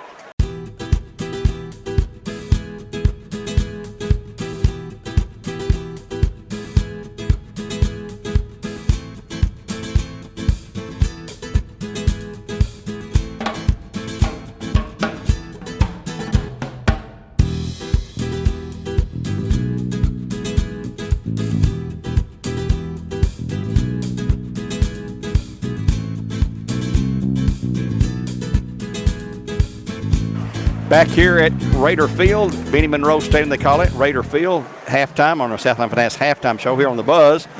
Where Game Supply by Wholesale Supply Group. The Raiders lead at 14-7 on that late score. Less than 30 seconds to go, in the first half there. And our winner for the Pizza Hut large pizza this week is our good friend, someone we all know and love at Bradley Central High School, Miss Donna Pruitt. So congratulations, Donna Pruitt, on knowing the answer to the trivia question. How many games have been played between these two schools? Well, I told you the answer to that, 47, but what was the series record? It's 19 wins for the Bears, 27 for Cleveland coming into tonight's game. 47th game they've met, so Donna Pruitt knew that answer right off the bat, and she will pick up that certificate at the studio there on Mouse Creek Road and enjoy a large pizza of her choice from the Pizza Hut here, a proud sponsor of Bradley Central High School Trivia. That's a good prize, Gary. Oh, man, I'm starving to death, too. I read these Chick-fil-A ads and Donna should know that. Yeah. Glad she's listening tonight. A secretary has to know stuff like that, and boy, she does. She keeps Patrick. She runs the school. Patrick thinks he's the principal. She keeps everybody straight. But it's Donna, folks. You get right down to it. That makes it all happen. If you ever need anything, go see Donna. Bears trail 14-7 right now here on the Buzz 101.3. The Bear Band is on the field, doing their first show on the field this year. I'd like to remind you about next week coming up. The Bears will be on the road one more time at McMinn County. That'll be a non-region game. And also next week, Cleveland High School will be hosting East Ridge right here. That could be homecoming, I'm not sure. Walker Valley next week. I don't have their schedule in front of me. We'll get that for you a little bit later. But Walker Valley tonight is hosting Ooltewah, the Owls. That is a region game tonight for Walker Valley. And it was 14-7 Walker Valley, the last score we had in the second quarter. And that is homecoming tonight as well there. Gwen, you've been down on the field. Yep. A lot of difference this week in the temperature and so forth. But the game on the field has been hard knocking. It has, and you see some strengths on both sides, and you see some weaknesses on both sides. Yep. The score doesn't show everything right now, but right now Cleveland is leading. Justin Thomas has had a field night. I mean, he is hard to cover. Yes, he is. You can't cover him one-on-one, and that's what the Bears got caught trying to do, I think, a couple of times there when he broke it and he got the well, he didn't have that last touchdown, but he got that first down there. But Brady had the great running again from Jackson Wilson. We'll get Earl's stats here in just a few moments. Yeah, the offensive line came alive in the second quarter. Yes, they really have done good. Earl, you ready for stats? Yes. Okay, turn your mic back up there and get on the stats in, Earl. All right. I had my mic all the way off so I could do a lot of counting. And here's the way the first half stats look, of course, with the Blue Raiders taking the lead late there just before halftime, 23 seconds to go in the half. Raiders leading a hard-fought game, an exciting first half, 14-7. And in first downs, it was very similar to the score. It was the Raiders with 10 first downs, and the Bears had 8. In the rushing department, the Bears had the edge. 20 rushing attempts for the Bears, 191 yards as a team. 23 rushing attempts for the Raiders, 102 yards on the ground for the Raiders. In the air, the Raiders have the edge. The Raiders went to the air 12 times, completed 8. Drew Lambert doing the throwing, 8 out of 12, 93 yards, none intercepted. So far, a subpar game for Aiden McClary, no doubt about it. He's thrown 3 times. He's completed 2 for a total of 13 yards, and that is not McClary-like stats, folks, if you followed us all last year. 2 out of 3 for 13 yards. He's gone to J. Allen Terry both times, 8 yards and 5 yards. So 13 yards through the air, 191 on the ground for the Bears, 102 on the ground for the Raiders, 93 through the air. So the Raiders much better balanced, although the Bears have about 10 or 11 yards more total offense than the Raiders. It's that close, folks. The big problem for the Bears in the first half, Gary, 3 fumbles and lost them all. That's the first time I've had to report that, folks, in years. 3 first half fumble turnovers. It's just not, that's not Bradley's usual statistic. 1 fumble by the Raiders, and they lost that one. the three Raiders that recovered those fumbles, O'Brien stripped it, the first one, and Palele recovered. Alcevedo recovered the second one, and Leon Cuvion recovered the third. And we did not get who recovered, and we're going to check with Tanner Thompson and try to give credit to the Bradley defensive man who recovered the Cleveland fumble. We've had Knox Watson. Knox Watson. All right, there you have it, folks. Knox Watson on the Bradley defense recovering that fumble for the Bears. So we've got all four of them covered now. We had one punt. Jackson Wilson kicking for the Bears, 27 yards. Two punts. Drew Lambert punting for the Raiders, 36-yard average. 6 penalties against the Bears. That hurt, too. There were some crucial penalties there, big ones. And some of them were half the distance major penalties that got knocked down, or we would have had 75, 80 yards in penalties. As it was, 6 penalties against the Bears, 62 yards worth of yardage, 2 penalties against the Raiders, a total of 20 yards.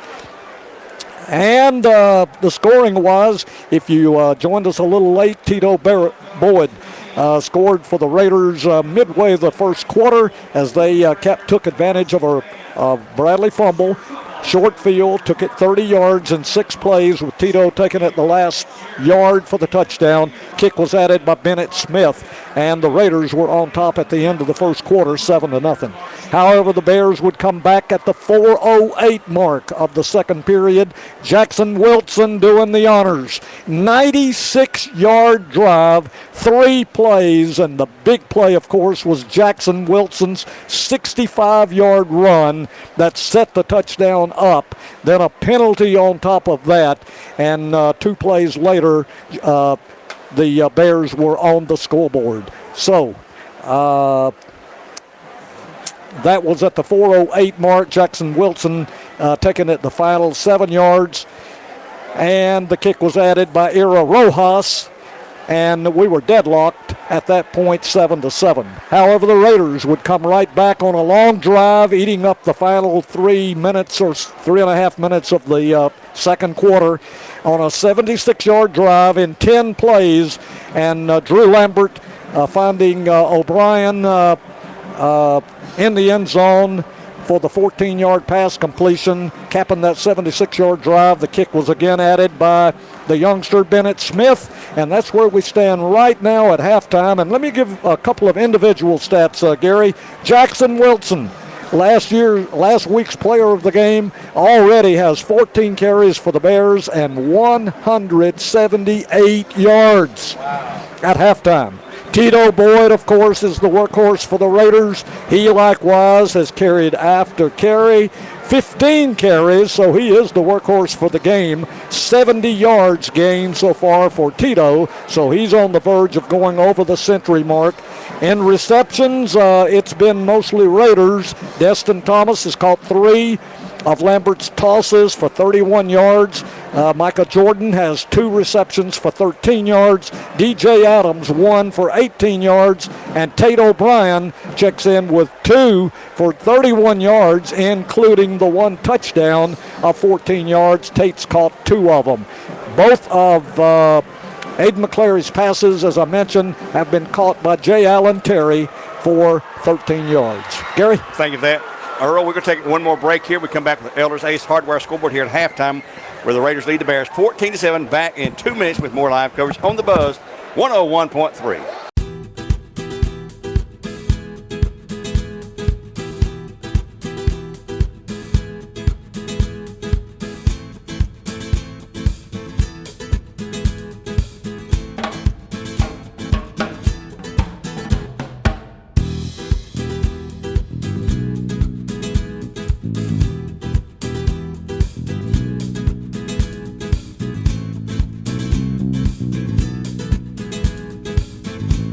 Here at Cleveland High School on the Buzz 101.3, we're at halftime, our Southland Finance halftime show, where the Bears trail the Raiders 14-7. 14-7, Cleveland over the Bears.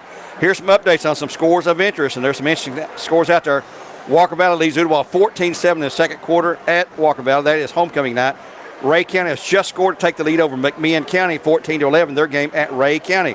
Both those are region games. We've had a total, I think, of 36 games statewide canceled due to COVID. Powell leads Carnes 26-7. Kings leading Brainerd 17-0, our opening opponent of the season. Meigs County game tonight was canceled due to Bledsoe, so Meigs gets a forfeit win there. East Hamilton 22, East Ridge nothing in a region game at East Hamilton tonight. Hickson gets a forfeit win over Sequoia. Also tonight, Oak Ridge and Clinton at Clinton. Clinton leading Oak Ridge 7-0 in that game there. And let's see, Knox Central over Sevier County 28-7. Bearden leading Hardin Valley. Here's a region foe now. Bearden, who is 1-1, leading Hardin Valley, who's 0-2. 28-0 halftime at Hardin Valley. So looks like Bearden will be 2-1. Hardin Valley on the way to 0-3 record. It looks like. Also tonight, Maryville, unbeaten at 2-0, ranked number 2 in the state all year long. They lead Farragut, who is 0-2. They lead them at halftime, 21-0. But let me tell you, folks, we talked about this. Farragut has played the number 6 team in the state in Beach. They played the number 1 team in 5A in West last week, and they're playing the number 2 team in 6A this week. You talk about a murderous row of competition there. Also tonight, we've mentioned Bradley here trailing Cleveland 14-7 the game. Science Hill leading the new school. There's a new high school in Washington County 23-21. Science Hill leading West Ridge 23-21 that game there. Dobbins Bennett over Morristown East 30-0 that game at Morristown. William Blunt, an old region foe, leading Jeff County 14-14, or maybe it's tied 14-14, nobody leading. Another big battle up in the Upper East Tennessee. Greenville unbeaten against last year's defending 4A state champions Elizabethton. It is Greenville 14, Elizabethton 6 at Elizabethton, and that's Brett Stanford's old school. He was coaching there before he came back to Bradley Central. And I think that's Copper Basin also got a forfeit win today over Whitwell. Pigeon Forge got a forfeit over Union County. And I think that's, and pretty much a big score, Middleton is Oakland. Oakland, number 1 in the state, got a forfeit win over Stewart's Creek tonight.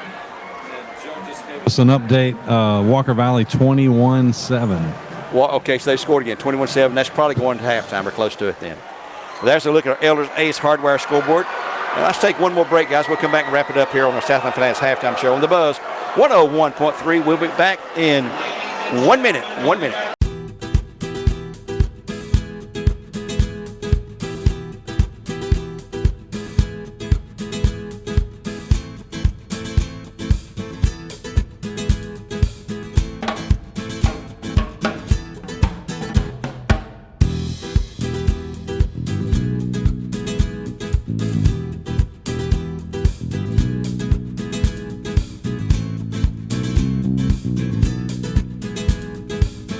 Back here at Cleveland High School, we wrap up our Southland Finance halftime show. You've heard all the scores on the Elders Ace Hardware scoreboard.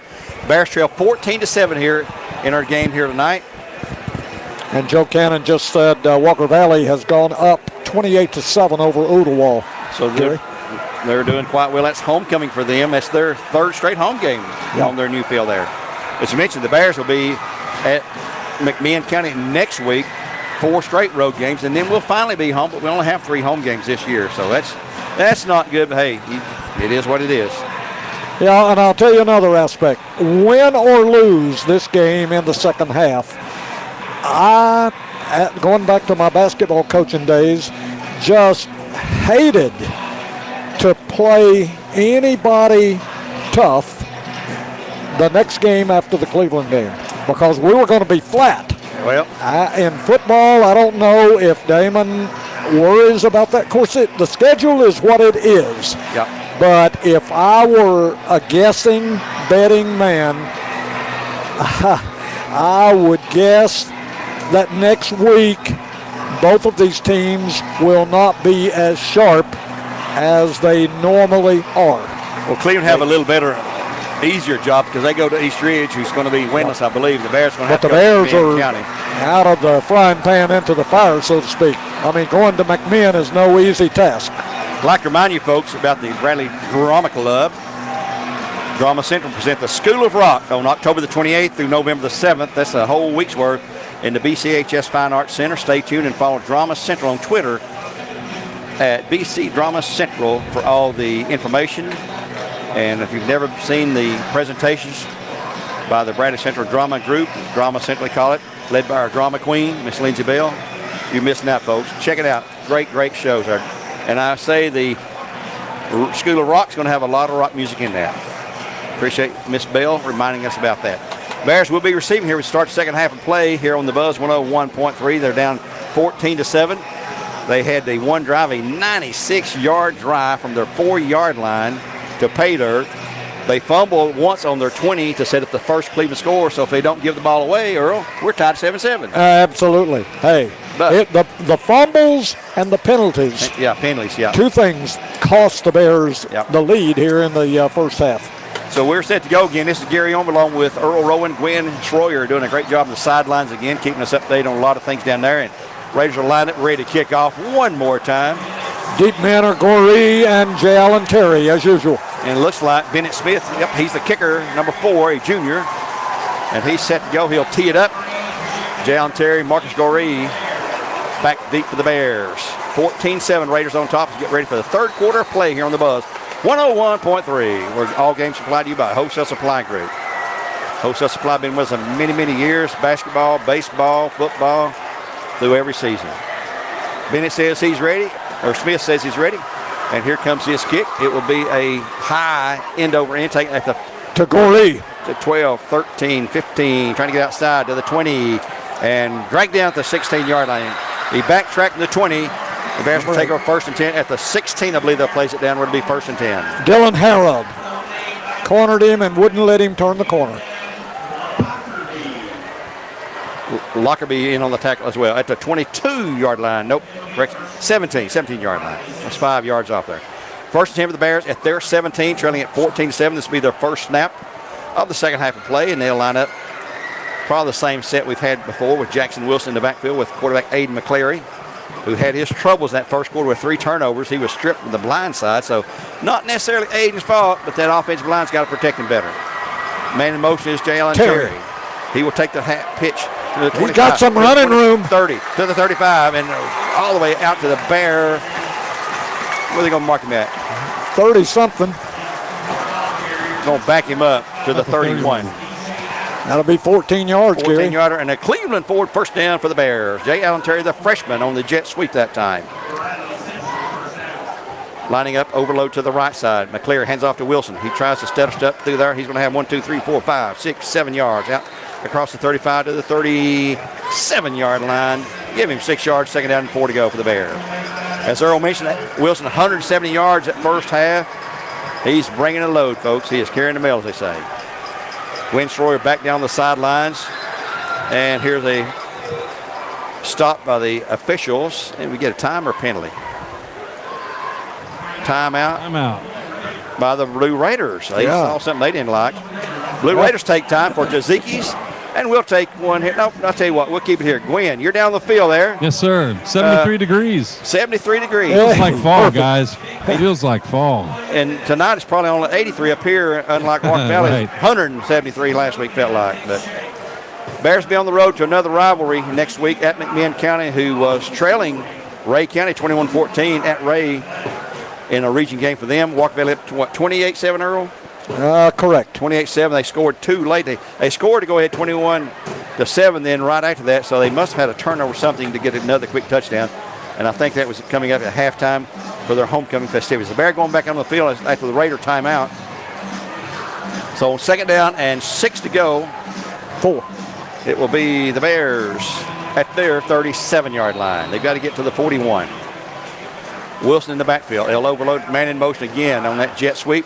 But this time they'll go to Wilson. He'll hit the middle. He's got the first. 10. There we go. To the 40, to the 35, where he's wrestling down from behind. Right up the middle. Flag on the play. Oh, brother. Another flag on the play. It must be if the Bears get a long gainer. Throw the flag, guys. Yeah. Doggone it. Oh, my goodness, that was a nice run. Jackson Wilson. Goodness gracious. And they would say, well, if he wasn't holding, he wouldn't have a hold. But back to the 38-yard line, right near the line of scrimmage, they'll back the Bears up 10 yards. Son of a gun, guys. We got to stop this penalty madness. From the 37 to the 27. So it's going to be second down and about 14 to go now. Numerous times tonight after long gainers. Every long gainer we've had seems like, except for a couple. They're going to move it to the 28-yard line, Gary, officially. Second and 13 to go for the Bears at the 28. They're 28. Just underway the first drive of the second half here. Bears down 14-7 to the Raiders. Again, this offset offense, I call it. Man on the jet sweep in motion. They will hand it to Terry. He'll cut upfield to the 30 to the 35. And, boy, he is quick to the 36 or so before he's brought down. A good gain. Looks like they'll place him down right at the 37, maybe? 36? Maybe 36 is where they're going to mark him. 37. No, 37. Yep. 9-yard pickup. You got most of that back. It's going to be third down and about 4 to go. A long 4 for the Bears. Bears checking off at the line. Same exact set as before. Terry out there in the slot back position. Will he go in motion this time? No, he will not. Hand off to Jackson Wilson. He'll hit the middle. He's going to have first and 10 for the Bears. Yeah, baby. Wilson out across the 40 to the 43. A first and 10 for the Bears and Cleveland forward. Move those sticks to the 43-yard line. That's a 6-yard pickup by Jackson Wilson. Gwen hit right on the way his running style is. He falls forward when he's hit. And it takes more than one guy to bring him down. I have yet to see him get tackled this season, I don't think, by one guy. Here goes Jalen Terry. The sweep right to left this time. He'll take the handoff. He'll hit the middle for nothing. He'll stop. They're expecting that this time. 2nd and 10 to go. No gain at the Bear 43. They just flipped to the left side. He goes in motion on that jet sweep, they call it. Took the handoff. Jackson Wilson was there in the backfield as well. Here comes Taylor Dugan, I think, into the game, going to the far side, wide out. So on 2nd down and 10, the Bears need to keep this drive alive, get back able down to score and tie the game. Again, Jalen Terry. Handoff though to Jackson Wilson. He will move forward for a 1, 2, 3, maybe 4 to the Bear 46. A gain of 3.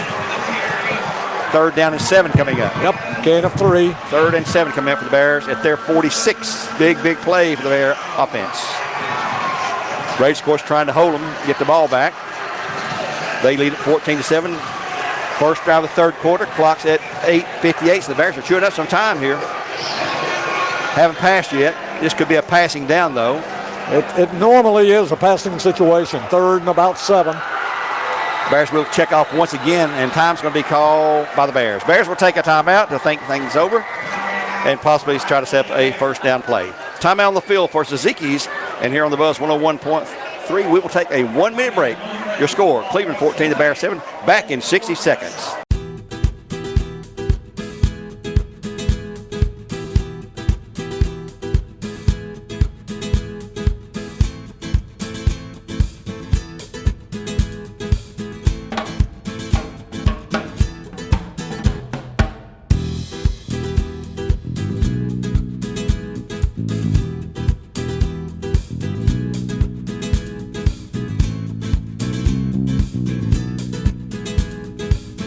Here come the Bears on 3rd down and 7. A big play after they call the timeout. Twins left, single man right. Wilson in the backfield with McCleary at quarterback. McCleary back looking. Has all kind of time across the middle pass. Interference. There we go. That's going to be a first down. Clearly interference. Marcus on Gorey, the intended receiver, Gary. Yeah. He would have had the good catch for the first down. Clearly pass interference. That was a great call play, putting it right across the middle like that. It was. Yep. All kind of protection by the offensive line that time. He didn't have to scramble at all. They'll mark it off in the line of scrimmage. Cleveland faithful are booing the call. Of course, it was clear. I mean, it was obvious as a pass interference call as you can get right there. Gorey knew when he didn't have it tucked, hey, where's the call? Yep. Because it was a sure completion had not the interference been there. 15-yarder down to the Raider 39, where it's a 1st and 10 for the Bears in Cleveland forward at the 39-yard line, Cleveland territory. 14-7 Raiders on top with 8:41 to go in the 3rd quarter play now. Bears set. McCleary puts a man in motion. Jalen Terry right to left. He'll fake to him, hand it to Wilson. He'll hit the middle. He's going to have a couple 3 yards before he's pushed back to about the 34. And he'll have a good gain of about 5 yards. On 1st down, that's Leo pretty Pelele good. on the tackle for the Raiders. Going to be 2nd down for the Bears, and right at 5 to go, looks like, at the 34-yard line. Yep, 34-yard on the Raider territory. Getting into 4-down territory here now.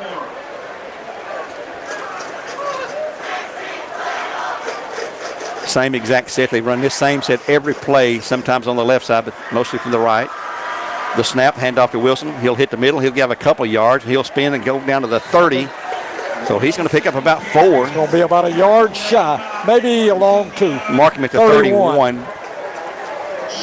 It's going to be 3rd down, and they're going to be just about a yard and a half. Short 2, long 1 yard to go. I would bet my bottom dollar that Jackson Wilson's going to carry here. Yeah, I agree. He's on the left hip now. Here's a man in motion, Jalen Terry. High snap, and Jackson Wilson breaks through. He's got a first down across the 30, down to the 26-yard line. Dewan Massengill down here, he called that play right on the money, up the middle. Good old Dewan, yeah. One of our great players from the past. Thanks to Dewan, Gary Oyman called it too. Yes, he did. Yeah. 1st and 10 for the Bears, and Cleveland forward now at the Cleveland 26-yard line. 1st and 10 for the Bears, their first drive of the 3rd period. They have eaten almost 5 minutes off the scoreboard clock so far. 1 passing attempt, but they were a penalty on Cleveland off that one. Everything else on the ground. Jalen Terry and Jackson Wilson. The snap. This will be Wilson. Simon Mullis in there. He's down to about the 20. I think it was Wilson. Was that Wilson? That is 30. Wilson. Okay, Wilson again. Sorry. Down to near the 20. Just outside the 20. Pelele again on the tackle. He's got a good 5 yards. 2nd down and 5 to go at the Cleveland 20-yard line, just outside the 20, maybe the 21. 2nd down and 5 for the Bears. Wilson stays in there. Twins right side. Man in motion, Terry. They'll take it to Terry this time. He will cut up the field. He's going to have good yardage down to the... Close to the... He's got the first, I believe. 15. Boy, it's close. Right at it. It's going to be short of the 15. It's going to be short. I hear one of the Bradley coaches say over here. Yeah, it's short. Going back to the 17s. We're going to put him out. Back to 3rd down and a short 1 yard to go for a 1st down. Jay Allen Terry's been effective on that jet sweep. He sure has. And that was a good run right there by Terry. He's out at the, what is it, the 17? Yep. He's only 170 pounds, but he's quick. Oh, he's quick. The snap to McCleary. Hand off to Wilson. He'll hit that middle, and he will move it forward, and he will have the 1st down across the 15 down to about the 14-yard line for the Bears. And a 1st and 10 for the Bears, and Cleveland forwards. They churn up the yards and move those sticks again. Wilson had 176 yards unofficially in the first half on 14 carries. He's picked right up where he left off there. Bears can get a 1st down. Let's see, their ball is... They're at the, what, 14? Looks like the 14. Scoreboard says it's at the... Oh, well, they're behind. I don't think that's right. I think it's the 14. 14-yard line. McCleary barking the signals. He's back. Look at the pass. Got all kind of time across into the end zone, and it's going to be incomplete. Incomplete. Intended down there for Taylor Morgan, or Taylor Dugan, I believe. 2nd down, 10 coming up. He had his man there, just a little bit overthrown. Carter Howard checks back in for the Bears. He was on the sidelines for that last play. He's a big guy, 6'5", 250 or so, senior and a basketball player and a baseball player, motorsport athlete, and a heck of a blocker for the Bears. Here goes Jayon Terry in motion. And it'll be a handoff to Terry. He's to the 10. He's to the 5. And touchdown! Bradley Central Bear touchdown! Jayon Terry. Freshman Jayon Terry.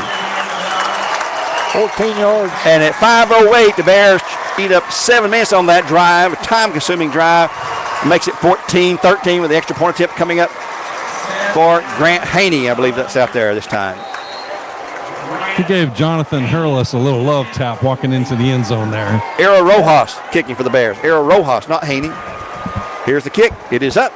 Boys are booming, and it is good. We're tied 14-all here at 5:08 in the 3rd quarter play. 14 for the Bears, 14 for the Raiders, and we'll take a 1-minute timeout here on the Buzz. 101.3. Back in 1 minute.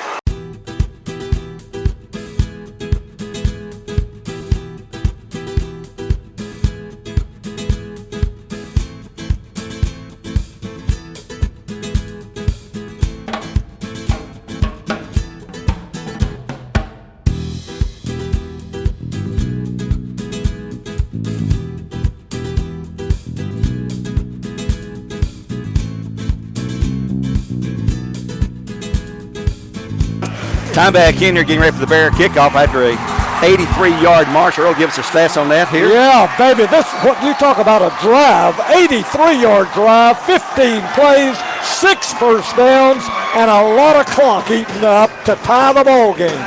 2 passing attempts. Both were incomplete. One resulted in a 15-yard penalty. And Gwen, that looked pretty for him there, didn't it? Great called play coming around the end there. Just, everything was set nicely. And kicking off the Bears, big Grant Haney. Haney's taking the kickoff chores on kickoffs. And then Errol Rojas tries the PATs, and he's been successful on both tonight. Grant is a junior. Bears line ready to go, and back deep's going to be, I'd kick away from Dustin Thomas. This kick's a high end over end going to the 13 and bobble and falls on at the 16-yard line. Boy, that was close. And falling on the ball right there is number 1, Micah Jordan. So the Rays will have it. 1st and 10. And now there's a discussion between the official. He looked like he called for a fair catch initially. Did you see him? Did. I thought he called a fair catch. And then he dropped it and then fell on it. He was trying to run with the football, though, so that may have been what they were talking about. Okay, so 1st and 10 for Cleveland, 3rd 16. We're tied now at 14-14 here. 5 minutes to go in the third quarter play. Lambert and Boyd in the backfield. Now the referee's going to step in, stop it. Now the guy in the white hat talking to the side judge. Now they're set to go again. I'm not sure what that discussion's about.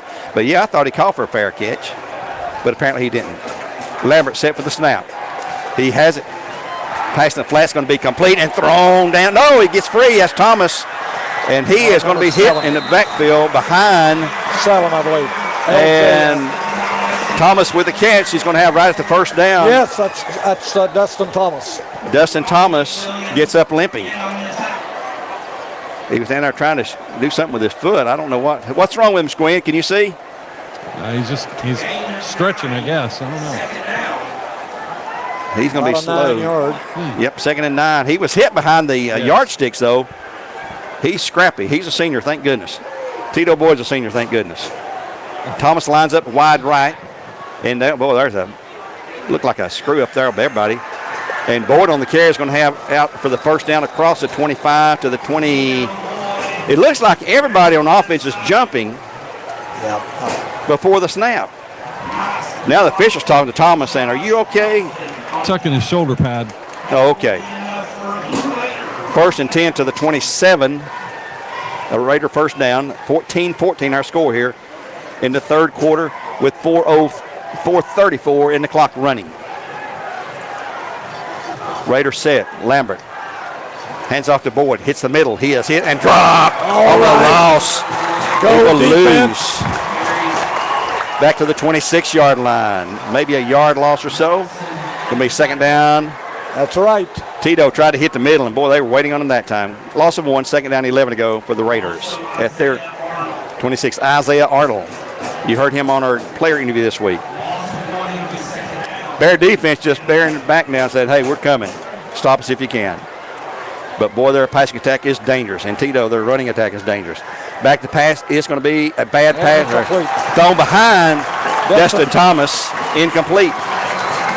3rd and 11. Boy, it'd be a big plus for the Bears to stop them here and get the ball right back after the score. In fairness to Thomas, that was thrown behind him. Yep, he had to stop, turn around, and by that time his timing was completely obliterated.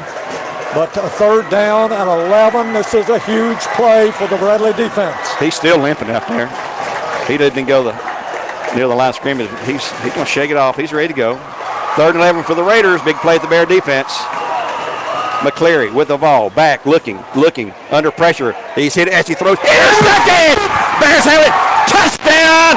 Bradley Central! Yes, touchdown! From the 32.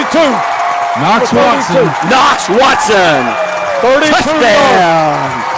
About a 25-30 yard, and the Bears take the lead. Beautiful pick 6. That's 3 this year, Earl. Yep, 32 yards.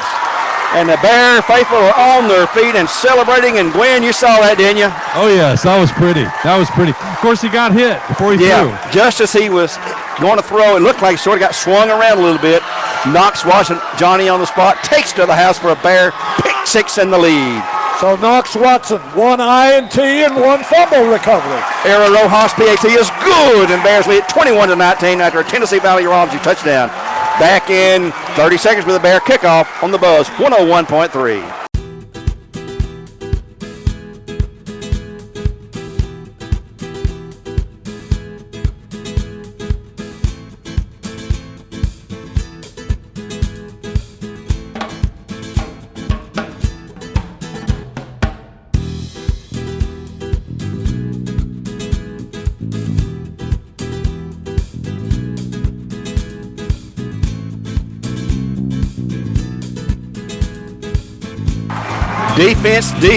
Defense. Nothing is more spectacular to the defense than a pick six, which the Bears just got from junior Knox Watson. We talked about him, a fumble recovery too. He had the fumble recovery in the first half. Yep. INT there, pick six, returned it 32 yards. And Lambert had good protection. Yep. He was rolling left. He threw, thought he had an open man, and Knox Watson stepped right in front and all the way to the house. And it was clear sailing. You could see he was going to score if he just didn't fall down, trip over the yard mark or something.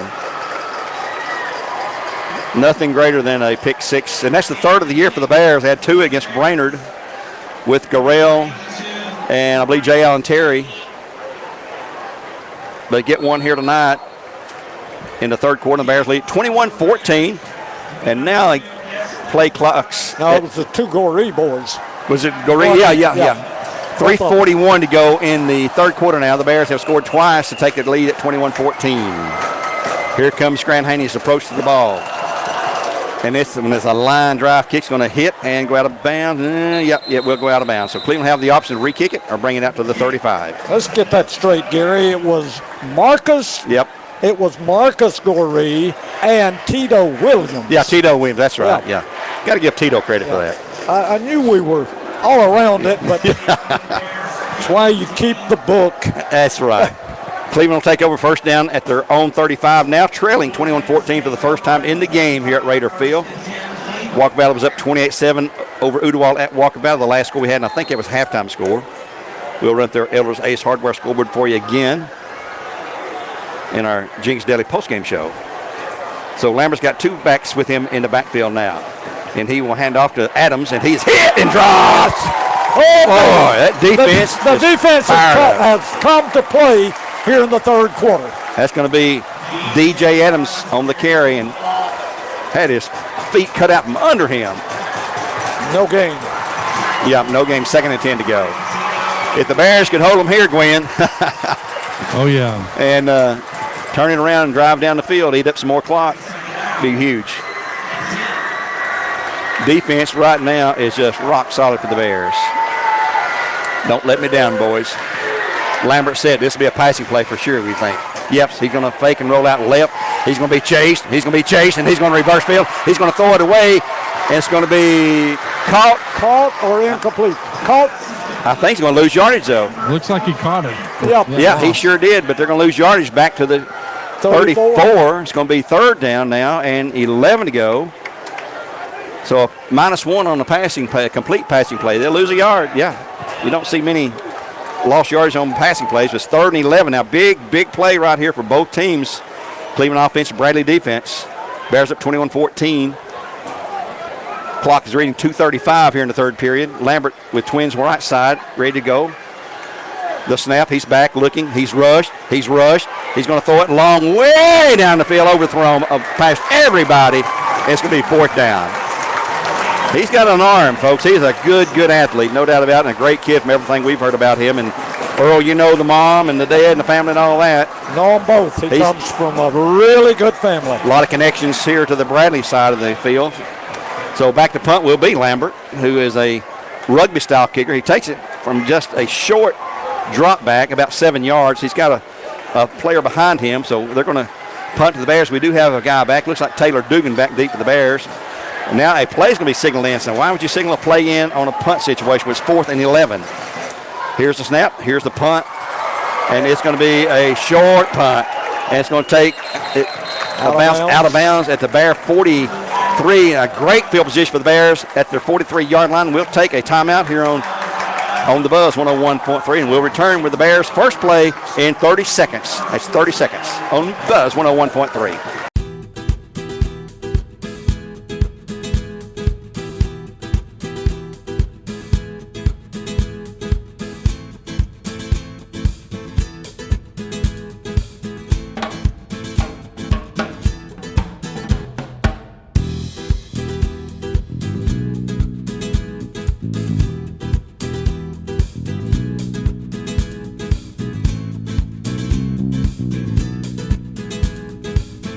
Bears on the snap. Jalen Terry on the jet sweep. He's to the 40, 45. He's across midfield, the 50 to the 45, and pushed out of bounds down in Cleveland territory at the, where are they going to mark him out? Well, they're going to say step back out up at the 46-yard line. First and 10, though. He's coming limping off the field. Yep. Gary. But he will have a Bradley Central and a Cleveland forward. First and 10 at the Cleveland 45-yard line. So 12 yards for J. Allen Terry. J. Allen Terry and the freshman, boy, what a night. He's having a breakout game here. McCleary will hand it this time to Jackson Wilson. He's going to plunge forward for a 1, 2, 3 yards. Down across the 45 to the 42. Second down coming up, maybe about 7 to go for a first for the Bears. Clock is at 1:43 to go here as Leo Pelele. Boy, we've called his name a lot tonight. Like to remind the folks about Chick-fil-A. Pick up your tailgating food at Chick-fil-A. Order your trays today for the big game. And with football weekend coming up, man, we could eat Chick-fil-A all weekend. Man in motion. That'll be Terry back in the game. He's going to try to go left. And there's a flag that's going to come back on the Bears. Another flag in the backfield. It's going to be holding. Goree on the carry. Not J. Allen Terry, but Goree. Taylor Bryan on the tackle. And a flag thrown where you expect holding to be every time. And I'm sure it's going to be holding again on the Bears. Another major mark-off. So instead of 2nd and 7. Flag is at the 45, so can't really tell, but at least 10 yards back from point. there. Yeah. So it's on the Cleveland 45, so that'll help somewhat. But it will be a 10-yard mark-off. Well, let's see. Fisher's coming to talk to Damon now. No, he's picking up his flag. Sorry. Back to the Bear 45, so it's going to be second down. They've got to get to the Cleveland 35 with second down and 20 to go for the first down for the Bears. Second and 20 to go for the Bears, who lead at 21-14 now here in the third quarter play. We'll try to get a look at J. Allen Terry when we get a chance to see where he's at on the sidelines.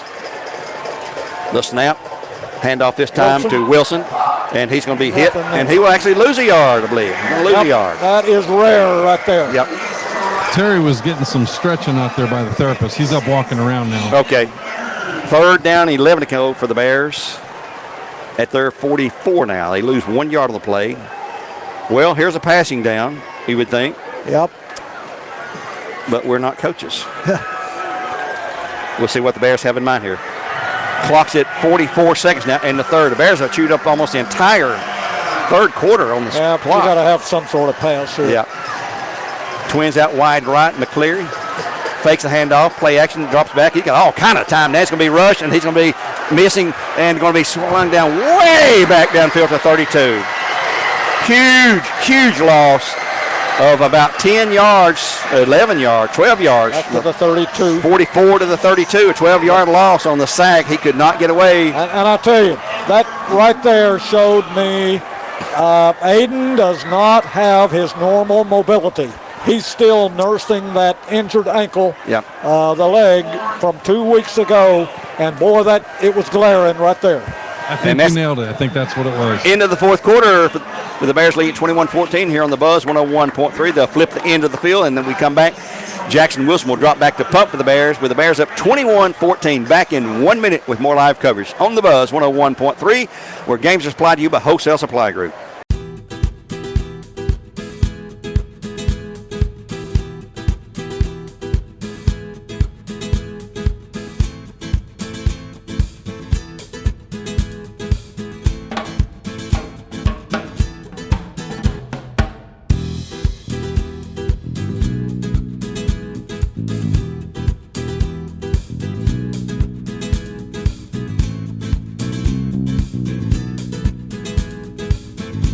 Back for the punt. Jackson Wilson ready for the snap. Cleveland's got Twins back deep. Nice snap. All kind of time. He could run that a while, but he had a long way to go. It'll hit and get a good Bradley roll down to the Cleveland 36-yard line. 36-yard line on the punt from Jackson Wilson. So the Raiders take over 1st and 10 there as we open the fourth period of play with Bradley up 21-14, trying to stay unbeaten. Enhance their number 6 statewide ranking 6A this week. Walker Valley dropped 1 notch, I think, to number 7 last week after the loss to the Bears. Bradley will be on the road again next week to McMinn County before we'll finally get back to Bear Stadium in Jimmy Level Field. But right now the Raiders trailing by 7. Bear defense has been outstanding here in the third quarter play. Now as we move into the fourth. Man in motion. And they'll have the jet sweep to him. He's going to be, there's a block in the back, look like. And it's going to be right to a first down. Number 6. And it's going to be pushed out to 48, looks like that was DJ Adams. Marcus Goree on the tackle. Gain of 9, second down and 1 to go. Best run of the second half, and that was Adams for the Raiders. Second down and 1, ball at the Cleveland 45. That's DJ Adams, number 6, on the jet sweep. So they're taking a play out of the Bradley playbook with Jayon Terry making a lot of those in the third quarter. Bradley dominated that third quarter. Tito in the backfield, I'd say he might carry to pick up this 1 yard. The snap, and there is Tito on the carry. And he's got that first down across the 45 near midfield. No, it's Markel McKinley, number 11 on the carry. It's Tito. Right at Tito's in there. midfield, Gary. 5 yards. 1st and 10 for the Raiders at midfield. 21-14 Bears up early in the fourth period of play. Cleveland getting a play signal in from the sidelines. Since you don't go to the huddle, you get a lot of these plays where they have to send them in, get them a play call somehow, unless you send a player in. Back goes Lambert to pass. Pass is going to be complete for a short gain. It's going to be second down after gain to the Bear 46, 47. To Thomas. Thomas, will see where they mark it down at. Stand at the 47, 3-yard gain, second down and 7 to go. Destin Thomas, who began his career at Bradley Central for 2 years and came here to Cleveland High School. And he's got an offer recently from Memphis. Not a signing, but an offer. Second down and 7 to go. Raiders set. Handoff on the end around. Oh, he's in trouble. He's going to be caught and stopped. And he will be hit with no gain. But there's Josh Helston. And that player was number 8. That's going to be Dylan Harold. 6. Oh, 6? Number 6. Okay. DJ Adams in. Josh Helston made the tackle out here. It's going to be third down and still. They give him half a yard. Still a 3rd and 6 to go. Give him a yard. 3rd and 6. Big play again for the Bear offense, or defense coming up, and the Cleveland offense. Play signal in from the sideline. Where's Thomas at? Out here wide left, looks like maybe. No, he's man in motion. It's going to be Adams. Back goes Lambert. He's rushed. He is hit just as he throws, but the pass is going to be complete on a great catch and double coverage by number 21. It is Tate O'Brien. Tate O'Brien, yeah, 21. A couple of times. Yeah, I thought that was 21. Boy, tough catch and double coverage. 1st and 10 for the Raiders now at the Bear 36. They nearly had him sacked. Knox Watson on the tackle for the Bears. Knox having a great game for the Bear defense tonight. So on 1st and 10, let's see what the Raiders cook up. Game clock's now at 9:28. Bears up 21-14. They'll shift it back to the left side. The snap. Quick pass out in the flat's going to be complete. And then brought down for a loss. Maybe, yeah. Bears sniffed that one out. That's Thomas. 3 different guys hit Thomas. He will lose a good 4 or 5 yards back to the 41. Going to be second down. And he will lose, he's lost 5 yards. 42, 6 yards. It'll be second down and 15 to go for the Raiders at the Bear 42. As everybody's seen that one coming. The quick stand up, look to the right, throw out in a flat. 3 Bears waiting on him. And all 3 of them brought him down there. Lambert hands it to Tito. Tito is going to have some yardage.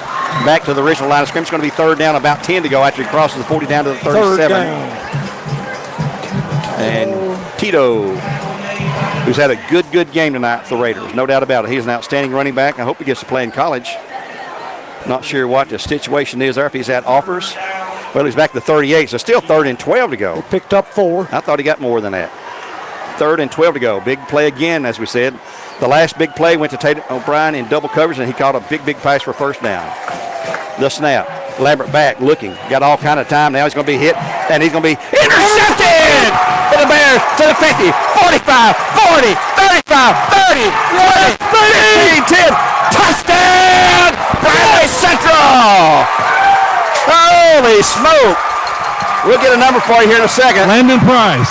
Another pick 6 for the Bears tonight. Their second. And it leads now 27-14 with a PAT coming up. Wow. And that one was right at the 30. Yep. Under pressure again. 70 yards for Landon Price. Under pressure, heavy pressure again. Man. And he had some blockers too, Gary. I wish I knew those two guys. He had an escort that time. Oh, an escort. Here's the kick by Era Rojas. It is up. It is good. And the Bears have a 14-point lead, 28-14, with now 7:51 in the game remaining. Back in 1 minute after this word from some of our great sponsors on the Buzz, 101.3, back in 60.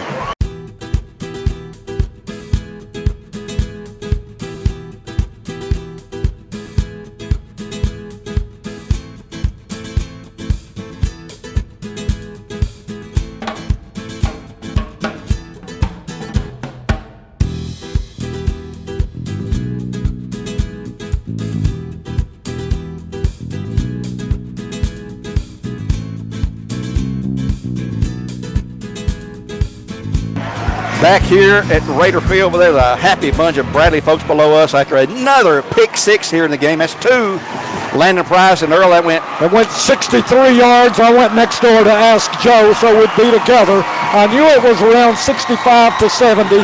63 yards officially, and Buddy, he had a Bear escort. Yep. He had at least 2 guys, maybe 3, and only 1 Raider defender had a chance at him. And they weren't going to let him get near Landon Price. He took it in 63 yards, and the Bears have a little bit of breathing room.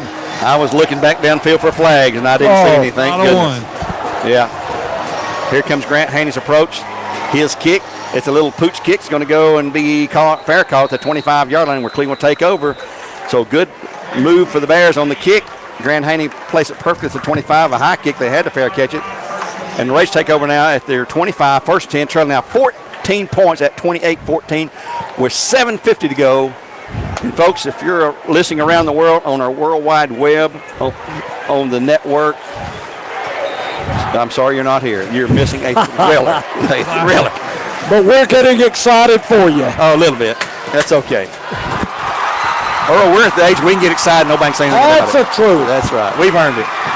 First and 10 for the Raiders. They're going to have to throw the ball a lot now. And you can bet. Here it goes. Lambert back to pass. Under pressure, throwing pass. Overthrown. A flag on the Bears. Interference. They accidentally tripped him up, but intended for Looked accidental. Micah. It was, but it was a good call. Yeah, it's the right call. He got tangled up with the Bears out back there, number 3. Looks like Tito Williams. Yep. And they just clip heels, and the penalty on the Bears will be a 15-yarder and a first down from the 25 out to the 40. Big break for the Raiders there. Another major mark off for the Bears. But that one there was legit. Yep, absolutely. Fisher waiting to mark. Here he goes, marking it off. 15 yards from the 25 out to the 40. First and 10 for the Raiders at that point. Bears up 28-14 with 7:44. If I'm reading it, brand new. By the way, that new Jumbotron they got is magnificent. Tip of the cap to the It is nice. athletic department. It looks like it's just like Bradley's and Walker Valley's as About well. the same size. Yep, same size. So here we go on first and 10 for the Raiders, trailing it by 14 points now in the fourth period. 7 minutes to go, about half a quarter left. Lambert back looking, throwing out in the flat. It's going to be caught on a nice catch, short of the first down. It's going to be second down. O'Brien or Thomas. That's Destin Thomas to the Cleveland 46. Give him a 6-yard gain, second down and 4 to go. Second and 4 at the Cleveland 46, Destin Thomas, who is, he's got to be All-State this year. And Taylor Bryan may be right there with him. Tate plays both ways. He's a great defender as well. Cleveland getting a call from the sidelines. Twins out wide right. A different set this time. They've got a setback behind the stack and hand off to Tito in the middle. He's going to be moving forward, but not, well, it's going to be close. It's going to be third and short, though. About the 48. Clock is still running, Gary. He stayed in bounds. That's in the Bradley favor. Yep, they're taking. Clock is running. Eating some clock up here. At the 49-yard line. 6:44, third and 1 yard to go. Well, they back it up. They backed it up a whole yard at the 48. 48. It's going to be third and about a yard and a half now. Big play here, big drive for Cleveland. Hand off to Boyd. He'll hit the middle, and he'll have the first down across midfield to the Bear 48, maybe. A short game, but enough for the first down, where it'll be a first down for the Raiders. Tito was on the sideline. That was Marco McKinley. McKinley. Oh, okay. I'm sorry. His hat came off on the last play there. Oh, I didn't see that. I just assumed that was Tito in the backfield. But he did his job. And Tito is not in the backfield now, still.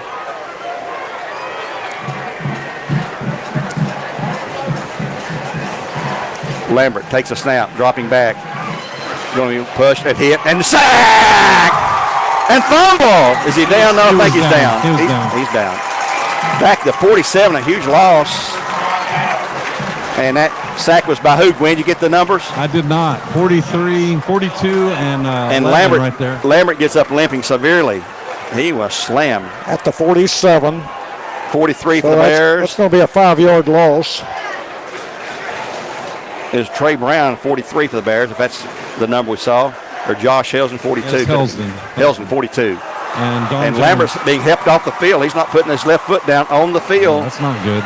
No, second down and about almost 15 to go now. The ball back in Cleveland territory at the 47 after that big sack. It's LJ. Back goes the quarterback. We'll get his name in a minute. He's going to roll out and take off running, and he's going to be chased, and he's going to run for his life, and he'll be hit and knocked out about the Bradley 48. He's run up there to you. And that is number 7. LJ Adams. LJ Adams. He's the backup quarterback. He's got some speed. Yes, he does. He got just around the end there. It's going to be 48-yard line. Bears 48. Third and long. He got the 5 yards back. And, yep, third and 10. Third and 10 at the Bear 48. So Lambert limped off and really had to be hipped off. That left ankle not touching the ground. So L.J. Adams at quarterback drops back. He's looking, and he's going to be sacked. Another sack for the Bears. They're collapsing. And that will be for the Bears. Number 9, Isaiah Arnold on the tackle. It's going to be fourth down and long. You're going to give him Helsden on that pressure, too. Yeah, see, they're just teeing off now. They know they got to pass. So it's going to be fourth. They didn't really lose, but just well, he lost a yard. He was swarmed under. He had no chance to get out of that mess. They had him on every side. 4th and 11 to go for the Raiders at the Bear 49. Bears up 28-14. Clock's at 4:23, becoming a huge factor now for the Raiders.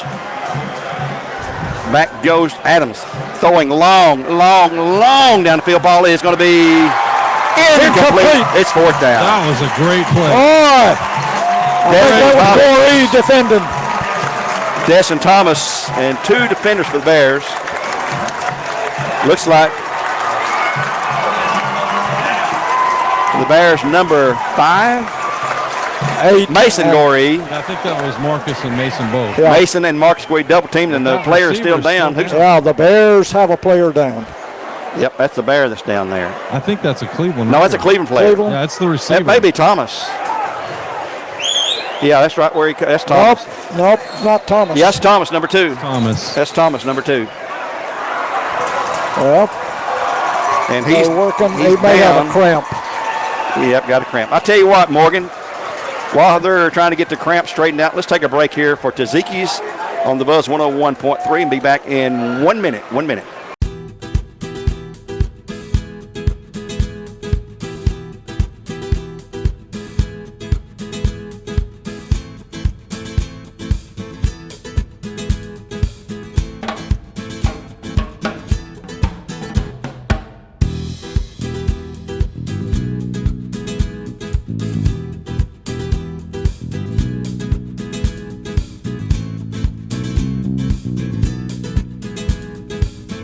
Ball goes with the Bears on first down and 10. The Bears hand off to Jackson Wilson, I believe. At 49-yard line Bear territory. Cross midfield to the Raider 49 would be second down and about 8, I believe. And I believe that's Wilson. Let's see.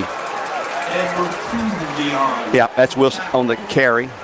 2 yards. And the Bears with 3:58, the clock running, and a 14-point lead. The fat lady is warming up.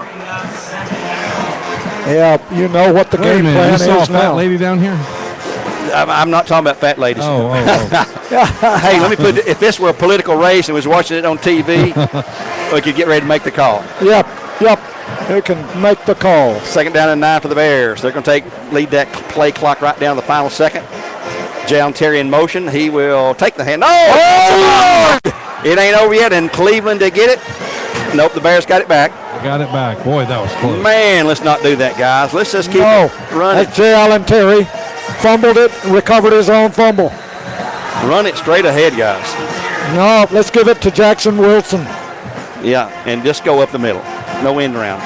Big loss. It's going to be third down, about 20. They're at the 38, and time's called. And they've got to get to the Cleveland 41. We'll keep it here this time. It's going to be third and 20. At the 38. 38, and they've got to get to the Cleveland 41 for a first down on third down. Clock is stopped after the Taziki timeout at 3:15 to go. Don't forget, coming up, we'll have our Jenkins Daily postgame show with all the scores on Eller's Ace Hardware scoreboard, and we'll have an interview with Coach Floyd from the sidelines with Mr. Schroyer. Our sideline reporter done a great job again tonight. Again, our fan of the game, our good friend and number one Bear fan is Brett Whitehead. Hope He was evidently watching on the MyMix TV version of what's going on. Okay. Well, as long as he's seeing the Bears win, he'll be happy. Yep. That's true. He's trying to get on the good side of Steve and Shelton and company. Yep, we know, Brett. Cleveland has one timeout left if I'm reading that scoreboard right. And the Bears have third and 20 to go. So Cleveland's expecting to get the ball back here. I don't think the Bears are going to take a chance on a pass. No. McCleary hands it to Wilson. He's trying to get through the middle. He's going to have 5. He's going to have 10. He's going to have 15 yards. He's going to be across midfield. And a flag comes in there late. Where's the flag at, Win? It's right on the 45. Oh, mercy. That's going to be in the Bradley backfield. That'd be you know what that's going to be? Against the Bears. Well, it's killing more time. Holding on the Bears. Another major mark off. From the 45 back to the 35. Oh, I see the flag. That's right on the yard strap. I couldn't see it. Yeah. 10-yard mark off with 3:07 to go. So the Bears will get another chance to eat up some more seconds, pressure seconds off the clock against Cleveland High School. Back to the 35. Yep, 35. So they've got 10, 24 to go. Third and 24 to go after the mark off for the holding penalty. And I'm sure that Coach Floyd's going to address that. I'm not sure what's going on here. They moved the penalty back, but Cleveland's not going back. Now they come. Okay. I'm not sure the hold up there. Is waved off. Let's see. Wave it off. What's going on here? They want the down. Well, okay. No. Put up to 49. It's in Cleveland territory. To 49 is where it's at, guys. Yeah, let's go. Whoa. We went to Cleveland 49. No, that's not right. No, that is so wrong. That is so wrong. That is wrong, guys. They lost track of where that line of scrimmage was. Yeah, Cleveland's 49 is where it was at, though. Yep. Clearly. So we're going to crank the play clocks down to 14. Brad's going to let it go all the way down to like 2 or 3 seconds ago. Game clock's running at 2:49 now. Bears up 28-14. I apologize for not giving the score more often, folks. 28-14. I'll catch heck when I get home from my wife. But now time's going to be called by, I believe the Bears going to call timeout here. Bears will take the timeout, and we'll take one this time for Taziki's, where eating healthy tastes good. 2:40 to go in the game. 28-14 Bears back in 1 minute on the Buzz 101.3.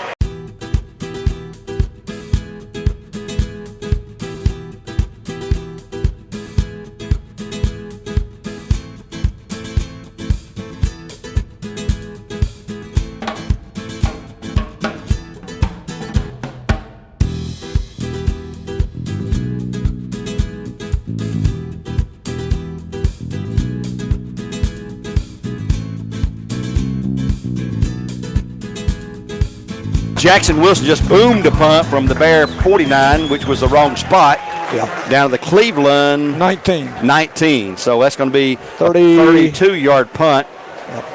Yep. Ball was misplaced by 2 full yards. And the whole crew, not one of them could get that. I mean, folks, we've got that one on videotape right there. Well, the fault lies with the chain gang. They cannot move those chains until the play is over. The snap, low snap to Lambert. Pass is tipped and incomplete. 2nd and 10 to go. Intended for Micah Howard. 2nd down and 10. 2:20.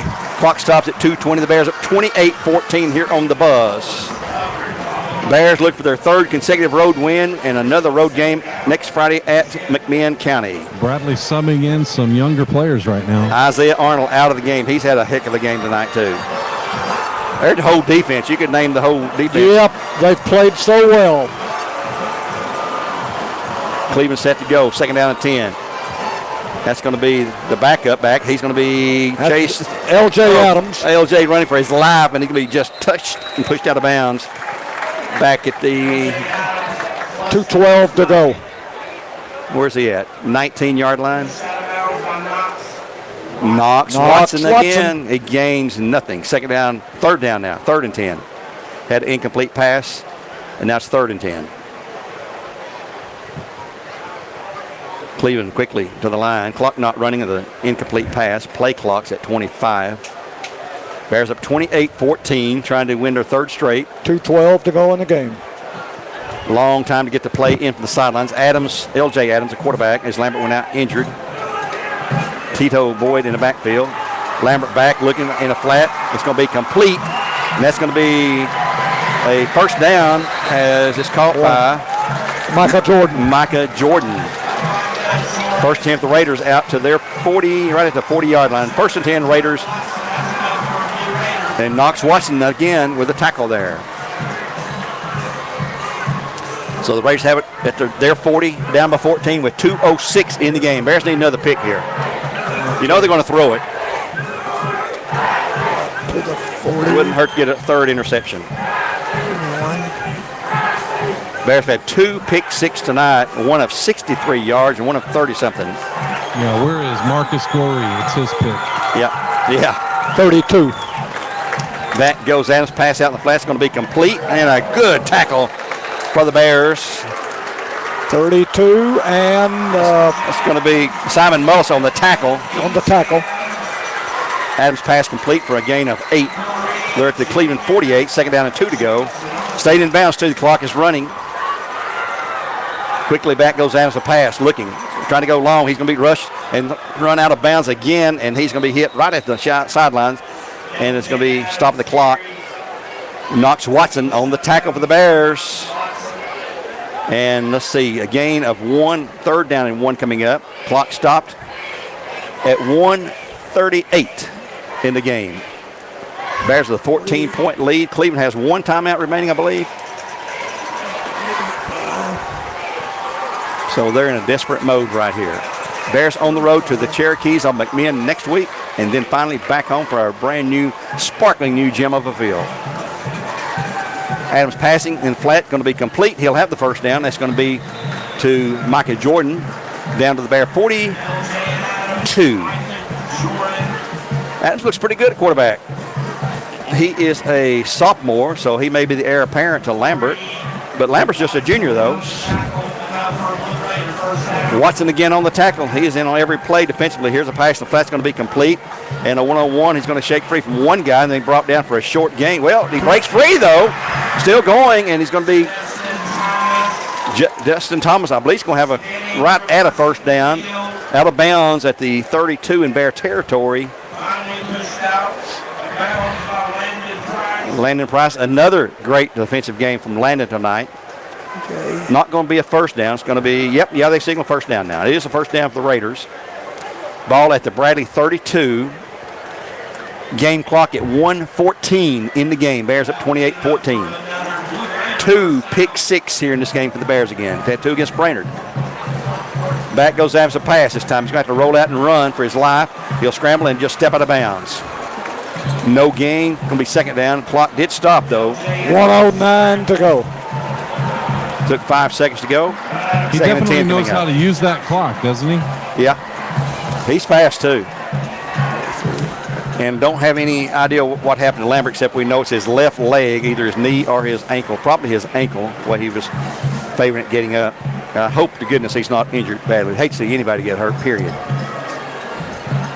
Adams ready for the snap. He's back quickly, looking, trying to set up and throw it. Going to go to the end zone. Here's a pass down the field, overthrown to everybody. Oh, almost intercepted by the Bears. Yep. Intended for Destin Thomas.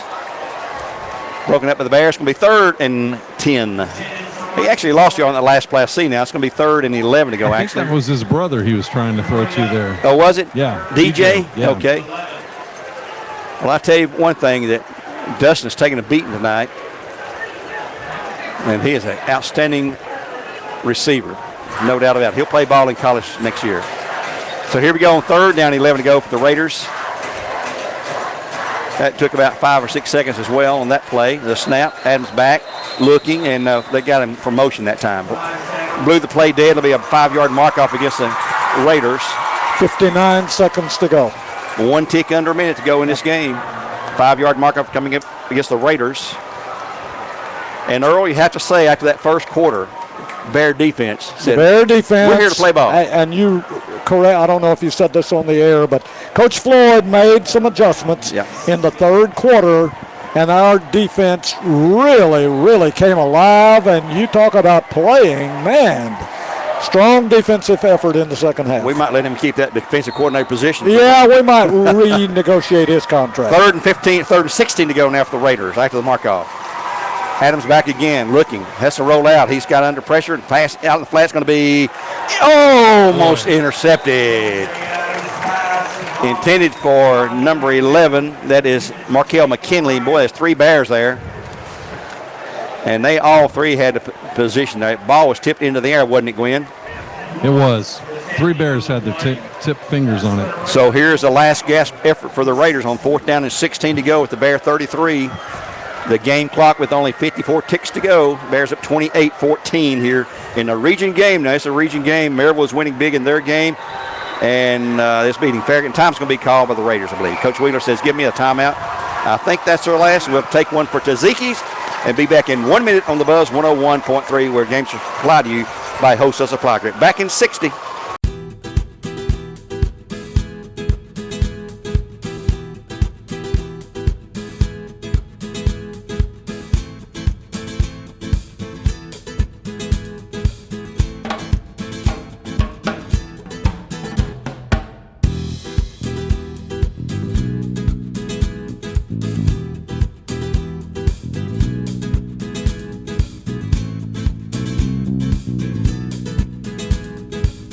Well, Cleveland down to their final last gasp, 4th down and 16 to go. Clock's at 54 seconds. I don't think they have any timeouts left. And this is make or break it right here for the Raiders. You know, they got to go deep down the field to get at least 16 yards.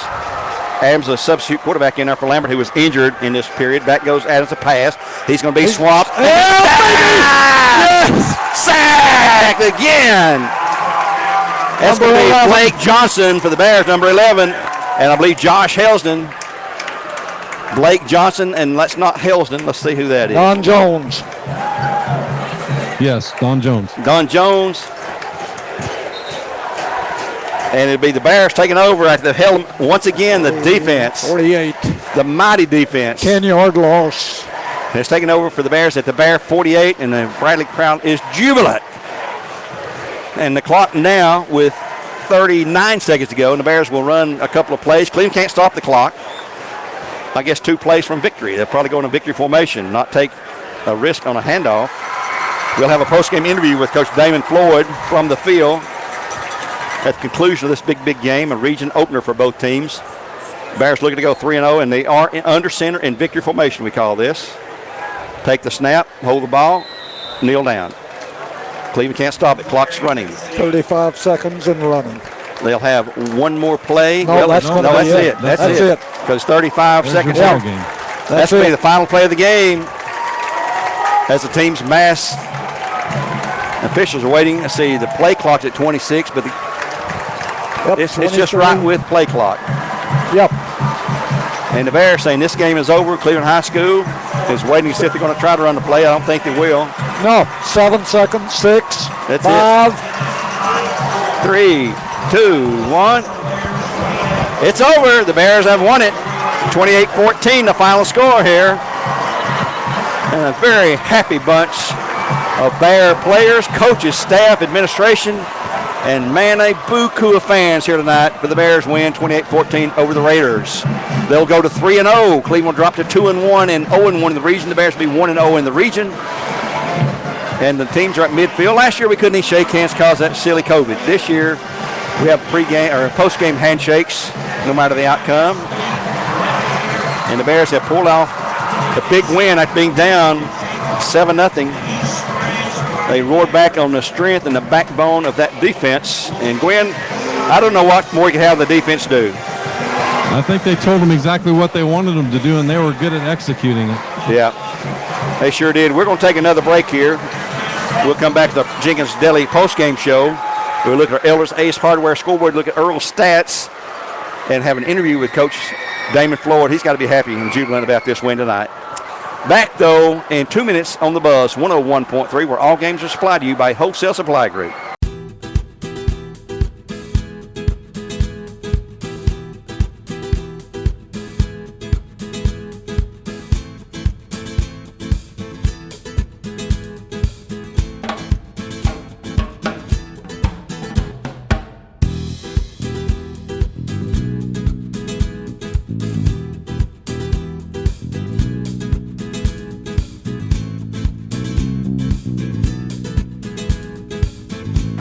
Back here, a very happy, at least the Bradley side of the field, where the Bears had just won 28-14 over the Cleveland Raiders to go 3-0 in the season, 1-0 in District 2 6A play.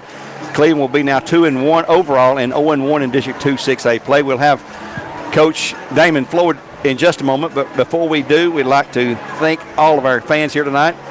We're in our Jenkins Deli postgame show, and Earl and I and Gwen have picked the player of the game, and I don't think we have any choice. It's got to be Knox Watson, who had an interception. He also had a fumble recovery, and he was called on numerous tackles, especially that second half, over and over and over. The junior is going to be our player of the game for tonight, and the player of the game will be Landon Price, 63-yard back-breaking interception. Yeah, what an return. incredible play. It was a great play, and you could see his escort down the field. He made the catch, but it could have been any of those three guys there that made that touchdown. And Gwen, I think our defense, like we said, I don't know how they can play any better than what they did, especially after the first on that quarter. particular play, just getting escorted down the field like that, and just taking it to the house, that's what it's all about. That's our kingdom right there. Yeah. Play of the game is Landon Price, 63-yard interception return. That's according to Tanner Thompson, keeps stats for the Bears. That was 63-yard in Lent.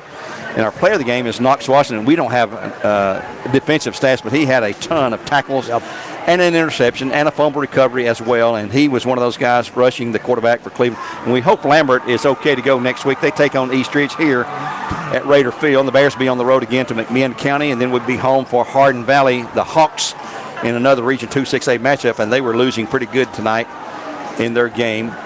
Maryville was all over Farragut, the last score we had there, so they're probably going to pull out a win and stay unbeaten in the region. And I believe that covers our district games so far we've had this year. Anyway, the Bears win at 28-14 here on the Buzz 101.3. We've enjoyed it. And I remind you, also, our fan of the game was Brett Whitehead. Our trivia winner tonight was Donna Pruitt of Bradley Central High School. And she should know it. She works at Bradley. She's been there for years, graduated Bradley, so she should know all these stats. But she won it tonight, first caller through to win that Pizza Hut pizza of her choice.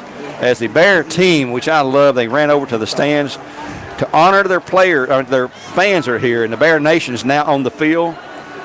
And they're going to go down there on the track and enjoy this game, as the Bears have already gone to the dressing room, but the fans, parents are down there and just enjoying the game. And we're enjoying it with them. 28-14, the Bears do win it tonight, the final. We'll take another break here where Earl is busily adding up his unofficial stats. And maybe we come back, we'll have Gwen with Damon for our post-game interview. Back in 2 minutes with more live coverage.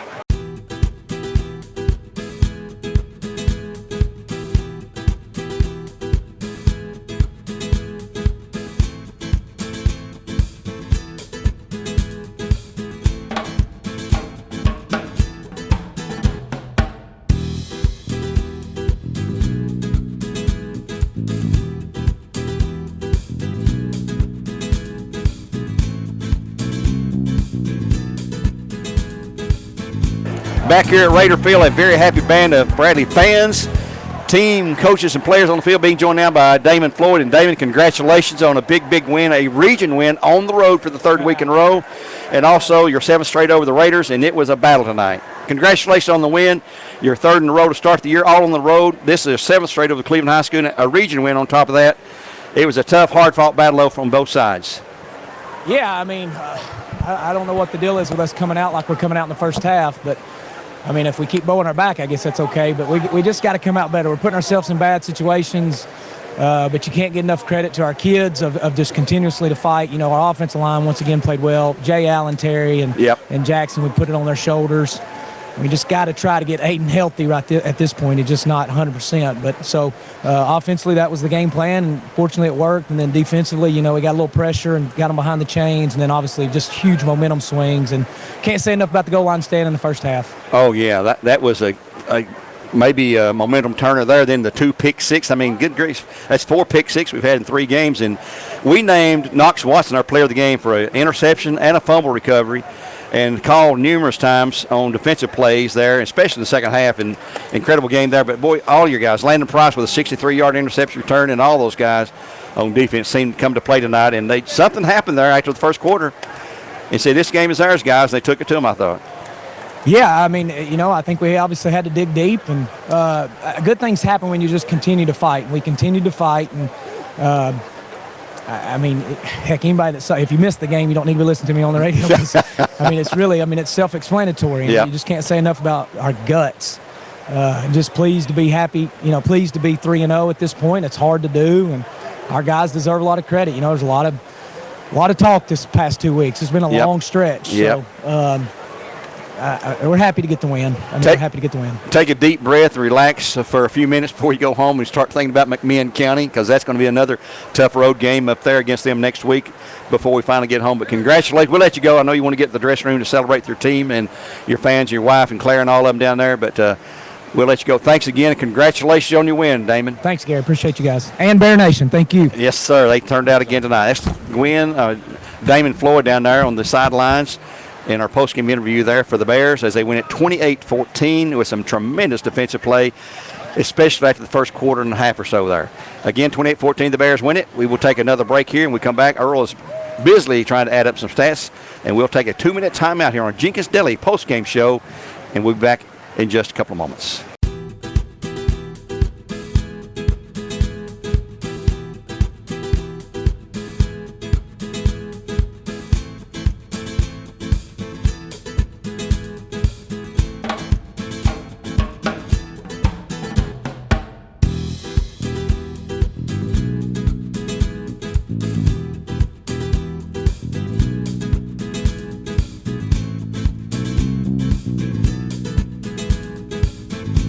Back on the buzz here, our Jenkins Deli post-game show where the Bears win it 28-14 tonight here at Raider Field. Their 3rd straight road win, their first region game of the year. So the Bears pick a big step in that region standings. Let's look at the Ellis Ace Hardware scoreboard for some games of interest. Now, I mentioned earlier, I think the final count I saw today was 34 games canceled not canceled, but forfeited due to COVID.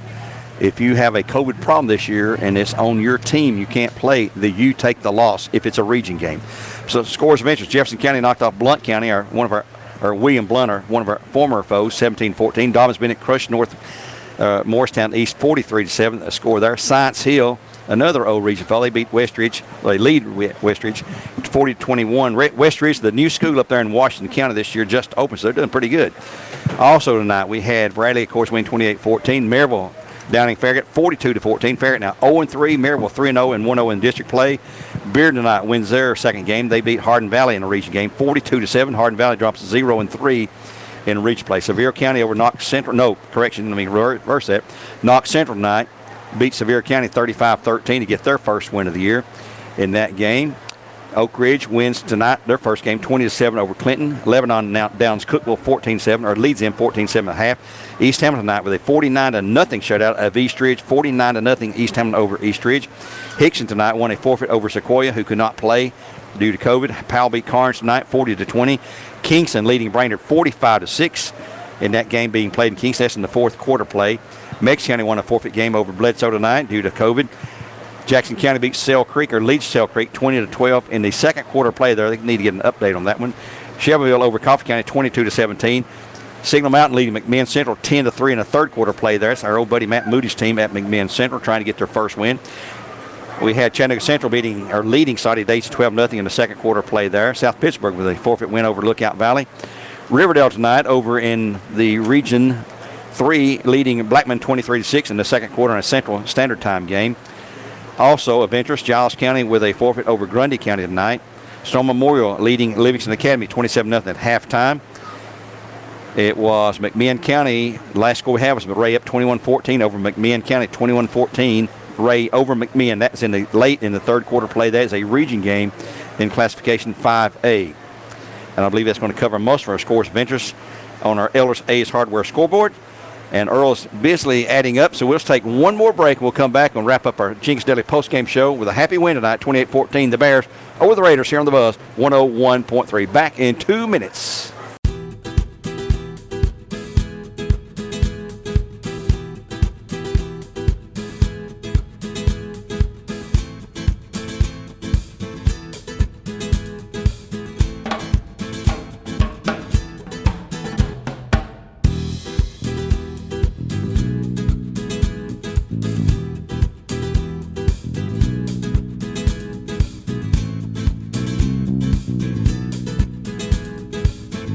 Back here at Raider Stadium where the Bears have won 28-14 on Benny Monroe Field. Earl Rowan, Coach Rowan, we still call him, still the old coach. He has the unofficial stats for the Bears and the Raiders tonight. Earl, take it away. All right, in the first downs department, it was the Bears with 15, and the Raiders will give them the edge there, Gary. They had 19. 15 first downs for the Bears, 19 first downs, which means that we had the bigger plays, thanks to Jackson Wilson and some pick six defense. Oh, lousy.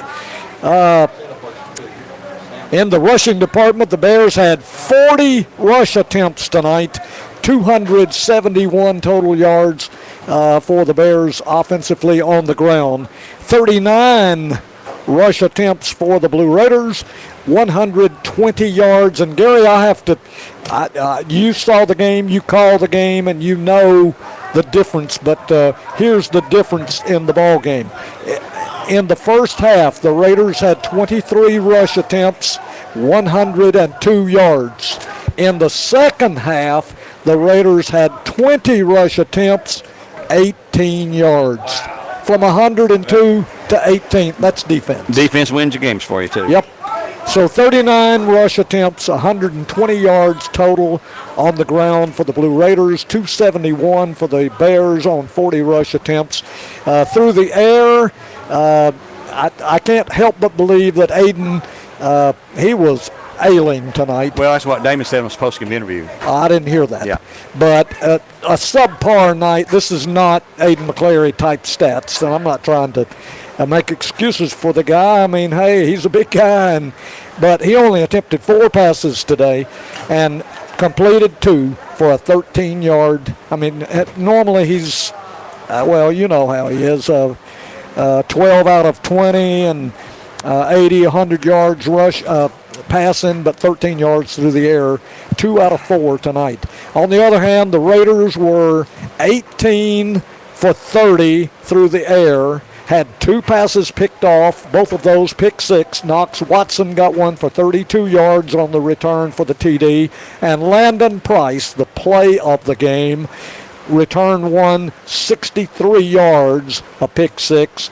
The defense just rose to the occasion and played fantastically well in the third and fourth quarter. Let's see, individually, Jackson Wilson, another huge game on the ground.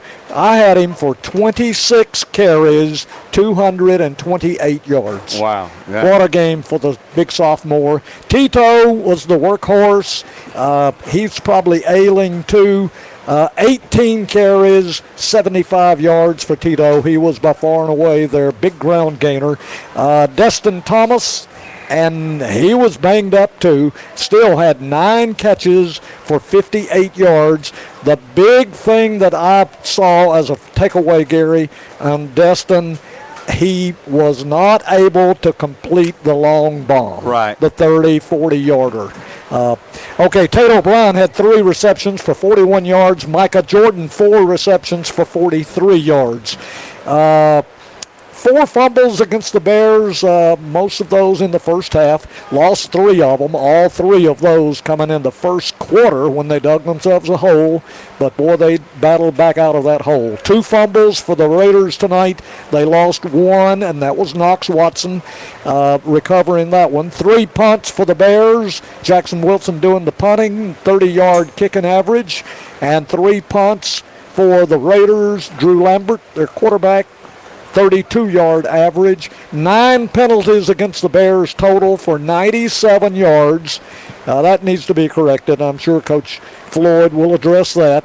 4 penalties against Cleveland total tonight for 40 yards. And if you want to recap real quickly of the game, the Raiders jumped out to a 14-7 lead at halftime, and that was it. They had the ball well in command, 14-7 lead at halftime, and then the third quarter turned things around completely. And folks, it was the defense which turned it around in that third quarter. J. Allen Terry scored from 14 yards out at the 5:08 mark, capping an 83-yard drive in 15 plays. Era Rojas for the extra point, and the ball game was tied.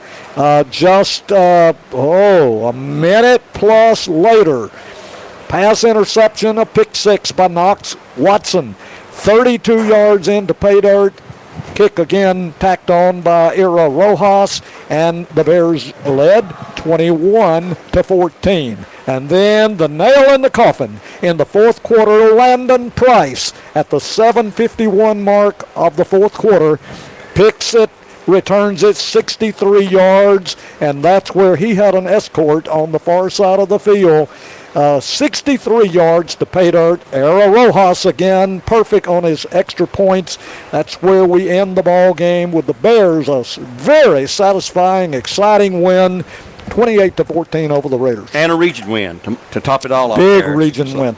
You and I talked about this, but we didn't mention it, I don't think, on the radio. But, hey, early on, before the game even started, Gary and I discussed it with each other that the winner of this game gets a big leg up in the playoff for a host role. Exactly. You know, that you got to assume that maybe Maryville will be one of the 2 hosting.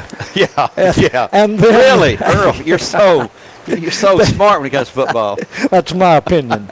But the winner of this game gets a leg up. Oh, yes. It's not a sure thing. Yep. Farragut, Bearden have got to be dealt with. But, hey, whoever won this game, hey, it's a big step. And by the same token, if you lose this game, boy, it's an uphill battle all the way in the region now. But sure do. We'll step out of the region again next week to go to McMinn County. It'll be a 7:30 kickoff. As far as we know, 7:30 kickoff there. But, Gwen, great job on the field, and you've seen some exciting action down there. I just thought both offenses seemed to find momentum at different times. Both teams scored twice. Yeah. But our defense scored twice. That was the difference. We win by 2 touchdowns. Struggled about the same way, but did score twice. Yeah, and we were 14-14. We got 2 pick 6 back-to-back, and they just turned the lights out on us here. I guess that means we got to go home. Hit that again. And Earl's just pointing out here, Knox Watson, our player of the game, with a pick 6, or 32-yard pick 6, and a fumble recovery, numerous tackles. And Landon Price, the play of the game, 63-yard pick 6. And, of course, that is for Andrew Johnson Bank for the player of the game and the play of the game.